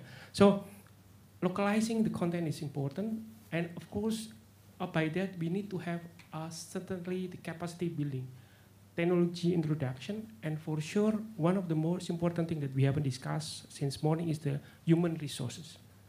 Honestly speaking, the curriculums in Southeast Asia haven't really touched this potential of diversifying the energy supply. If you're looking at the energy security, we have diversify the energy, and of course, we need a variety of energy, which is, in this case, the knowledge from hydrogen, the knowledge from the ammonia, the knowledge of PV itself, wind, and so on, even nuclear. We have to really master on those. So the curriculum in Southeast Asia is not yet ready. And we started on the credential courses, which is this one is still very limited numbers. We advanced on the energy management certification, yes, but those RE in the supply side, we haven't. So I think the local content will increase the potential we really rely on our own resources. See, this is where the COVID made such a difference. Before the COVID, you couldn't speak about local content requirement, as you might remember. But I'd like to maybe share with you and the audience that we've been working on that for many years in IRENA. And we have, for each renewable technology, the segments of the value chains and the type of occupations they require, the numbers, and the skills that are required. So I'll share that with you maybe, because we have that for each segment of the value chains of renewables. But maybe I go to Mr. Basilo, and same thing. It's known that Indonesia is trying to move up the value chain in the energy transition. And I think it's not just an issue of renewables, it's in general. Moving up the value chain for developing countries has been difficult. And so basically not to just export materials, but also process them and export value of the product rather than just material. So I think you have some initiatives in Indonesia that try to support this kind of development. Yeah, thank you. Well, I think today it is already known that Indonesia starts to produce EVs. And Indonesia is also starting to invest in battery factories. And it was already included in our law on minerals and coal in 2020, which contains a provision to increase the value of for minerals and metals. And one of them is the acceleration of battery factory constructions. And it is mentioned in one of our articles in this law. So the law already stated that Indonesia or we are envisioning that we want to develop battery factories. And today is not only discussion. Now we realize that we have an abundance of resources, and now we are changing our approach. Is not only or no more exporting raw materials, but we want to produce products with our own raw materials. So by having an abundance of nickel ore in Indonesia, and now, of course, we can develop factories producing batteries, and then our EVs are evolving, and we start to have companies that are investing in EVs. One company is already in the region, and then 2 or 3 more are coming. And also even in the battery factory as well, we have already MOUs between very, very huge companies at the global level, cooperate with our state-owned companies and also big companies, not small ones. And we hope that by transforming, by changing this way of thinking of instead of selling raw materials, but selling products, our economy is already increased from 2010 to today, like almost 20 times than before. And our export of steel and ore is very huge, and it also already contributes to our national economy. And talking about other resources, for example, about solar PV, for example. Well, of course, talking about solar PV, we're talking about the raw materials, we're talking about silica, and of course, maybe not all of these Indonesia can have. Okay? And then sometimes when we talk about local content, well, we realize that maybe we don't have some of those products. And then of course, if we don't have some, then we can cooperate with other countries. Like for solar PV today, we have a potential of investment, but our 12 or 14 producers, their capability is only between like 30 megawatts up to 100 megawatts. Although the market is huge, we're talking about gigawatts, okay? But our potential of production is very low. So that's why we are also encouraging other companies, foreign companies, to also approach our national companies to develop this manufacturing sector, especially in solar PVs. I just want to add one thing more on the issue of inclusiveness. Okay? Because we're talking about just energy transmissions, we're talking about people. We all have to smile. We all have to be happy and not to let someone behind. Well, now we have many concepts. People are talking about crowdfunding, blended finance, blah, blah, blah. I don't know, so many sophisticated terms, okay? And I don't know whether the money is there, but not, but anyway. So it looks like the money is huge, okay? It looks like the money is huge. But as a government official, we try to make it real life, what I have in my country, okay?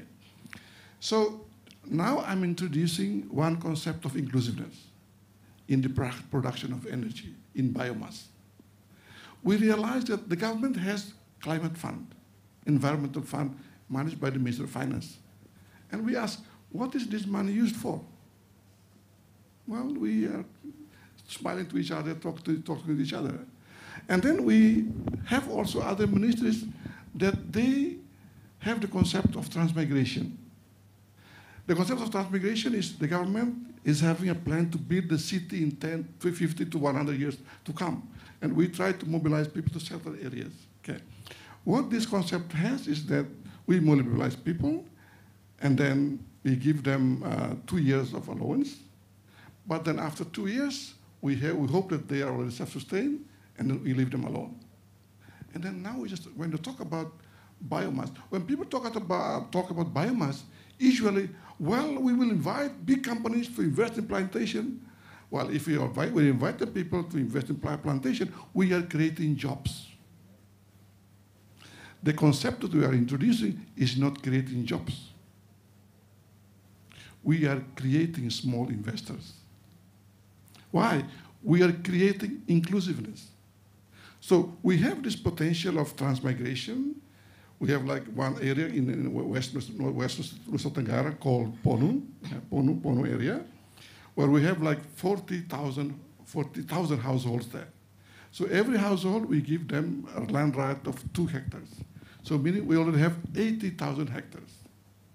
And we were thinking, well, 80,000 hectares, if we can ask the Minister of Finance from the Climate Fund to assist this community to plant, we are creating small investors. So this is the concept of inclusiveness we are trying to introduce. And we already signed an MOU between the line ministries, like Ministry of the Village and Transmigration, Ministry of Public Works, including Ministry of Finance, to try to come up with this idea of inclusiveness, involving people in the energy transition. And I think this is a very nice concept when we talk about just energy transition. Thank you very much. Maybe Kerry-Ann, you also have different initiatives or programs at OECD in order to try to introduce this inclusiveness aspect and in the region. So maybe you want to speak about those programs. Well, thank you. I'd like to talk about one program in particular, but it's part of a bigger program. We have a Southeast Asia regional program, which has been around since 2014, and that has many different dimensions of it. It has about, now it has about 6 thematic regional policy networks, and these cover a lot of the topics that we think are important in having this be a very much kind of working level down where these changes have to happen, not big companies, but all size companies. So the topics include things like small and medium enterprises, tax, investment, good regulatory policy, sustainable infrastructure, and of course, education and skills. But let me just touch on the small and medium enterprise piece, because it's a major focus of our regional program. Small and medium enterprises account for 97% of all businesses in the region, and they employ about 67% of the working population. And greening small enterprises is a very important goal, but for small companies, that's a very big deal, because they're really always worried about the bottom line, just making ends meet, keeping their employees hired and keeping them getting good salaries. So we were, over the years, realized that there are some policy tools that really could be helpful in thinking about greening for small and medium enterprises. And what OECD has done, which is sort of what the organization often does, is think about, well, what's a toolkit for this? And we have a toolkit on facilitating green transition for ASEAN small and medium enterprises.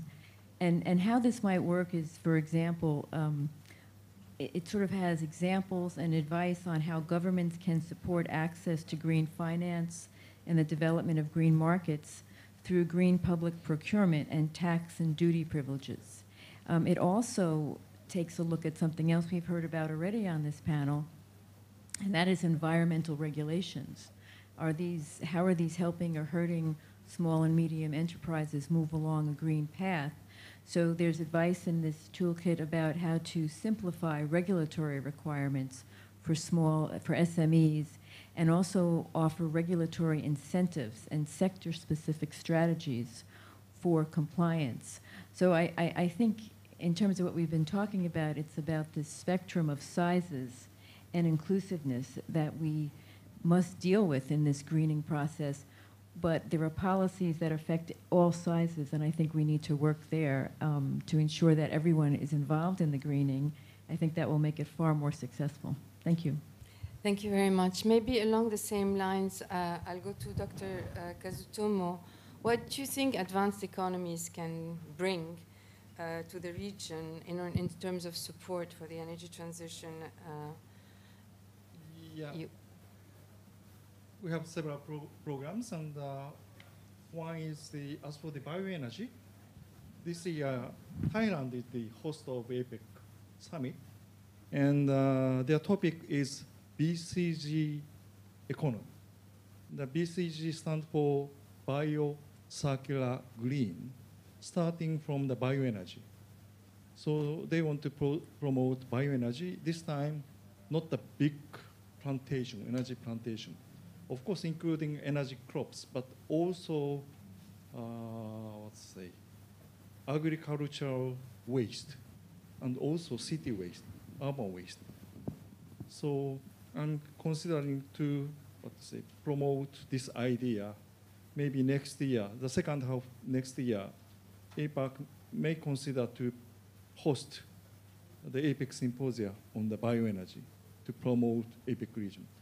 Another program is a peer review.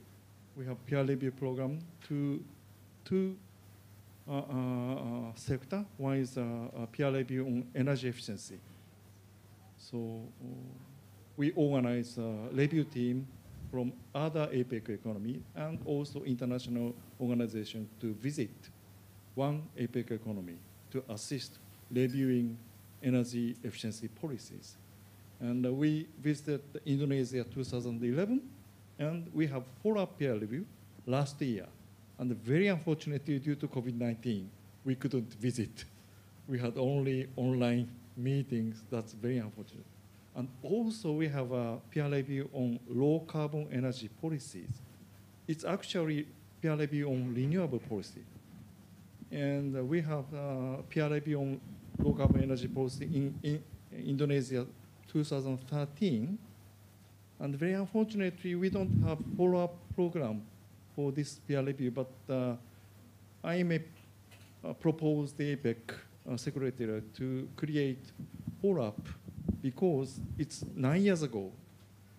These 9 years, there are a lot of progress in renewable policy.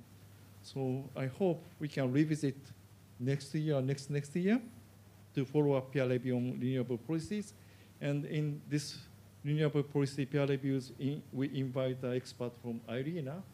So it might be a good chance for me to and IRENA expert to revisit Indonesia, but not maybe Bali to Jakarta. But I'll be very happy.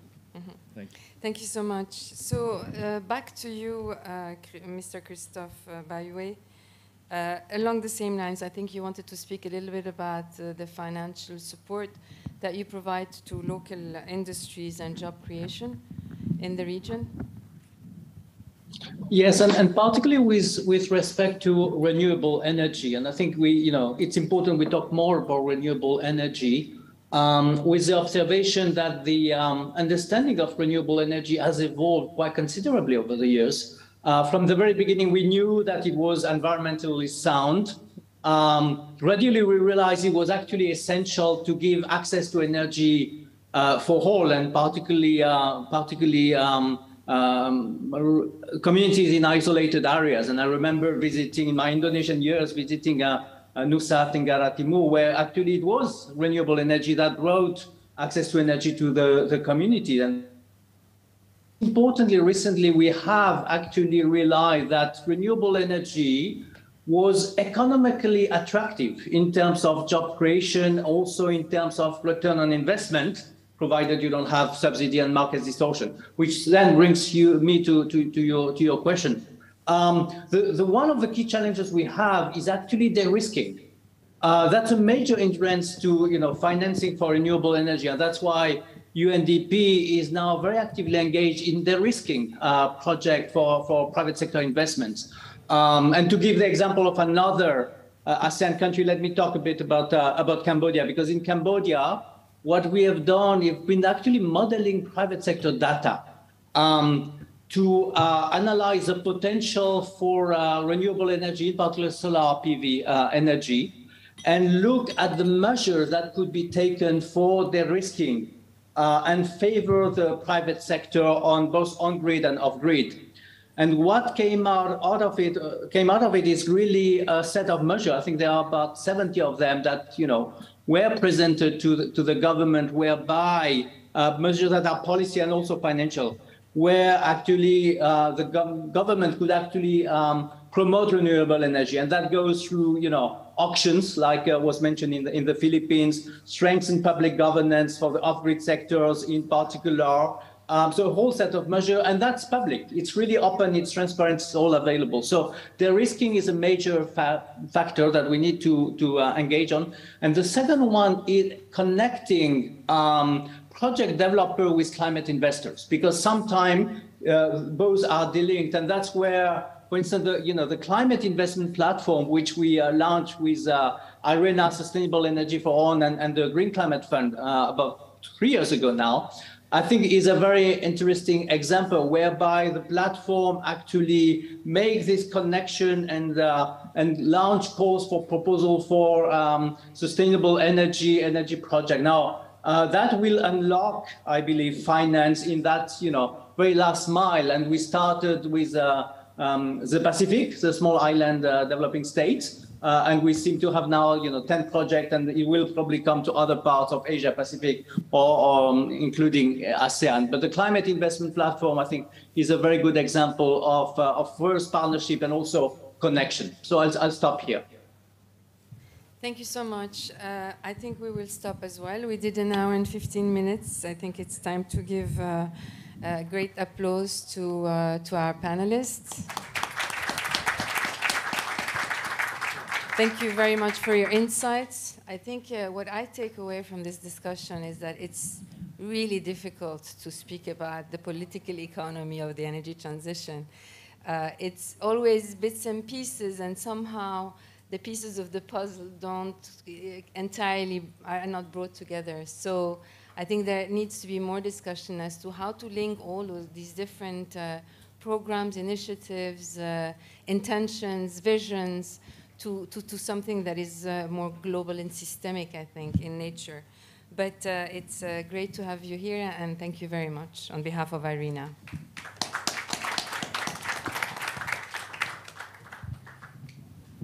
Well, now I would like to invite the moderator to go back to the stage for a photo session. Ma'am, let's have photo sessions with all of the panelists. All panelists, please stand up for a photo prop with the moderator. As this is our last panel session on today's Investment Forum on Energy Transition. Please look at the main photographer in front of all of you. 3, 2, 1.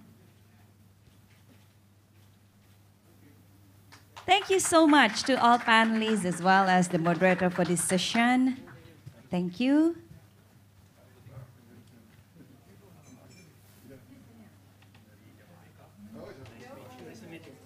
Well, ladies and gentlemen, that was the last panel session that we have today during the G20 Investment Forum on Energy Transitions. But don't go anywhere, as today is the end of the 2 days forum. So once we finish the panel session, it is time to have the wrap-up session. And we're going to invite the Director General of IRENA, of course, the one and only Mr. La Camera, to deliver the conclusions of these 2 days, 2 inspiring days in the G20 investment, the G20 Investment Forum on Energy Transition. So, ladies and gentlemen, don't go anywhere once again. I know we are very excited here in the Nusa Dua Bali, as we can share expertise and also share the best practices, and it shows the strong commitment and also strong effort to fasten the energy transitions to a more renewable, greener and cleaner energy. So now, once again, I would like to invite Francisco La Camera to deliver the closing remarks as well as the conclusions of our 2 days G20 Investment Forum on the energy transitions. Mr. Lakamera, please. So I promise I will be very brief. I want to free you all and let you go for enjoying the surrounding, every lunch, all these kind of things. As my task and it's my pleasure, I wish to thank my people, the people of the Ministry of Energy and Mineral Resources of Indonesia for making this possible. I think we have enjoying a perfect organization. So thanks to all the guys, the ladies and guys that has been working on this. Naturally, my first thank is to go to the Minister Tasrif, because from my conversation with him, it's coming the idea to have this first forum. That is a big achievement for ARENA. Naturally, I really invite you all to send your comments.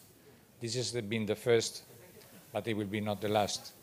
So we plan to have many investment forum every year, and we want to take lessons from what we had this today.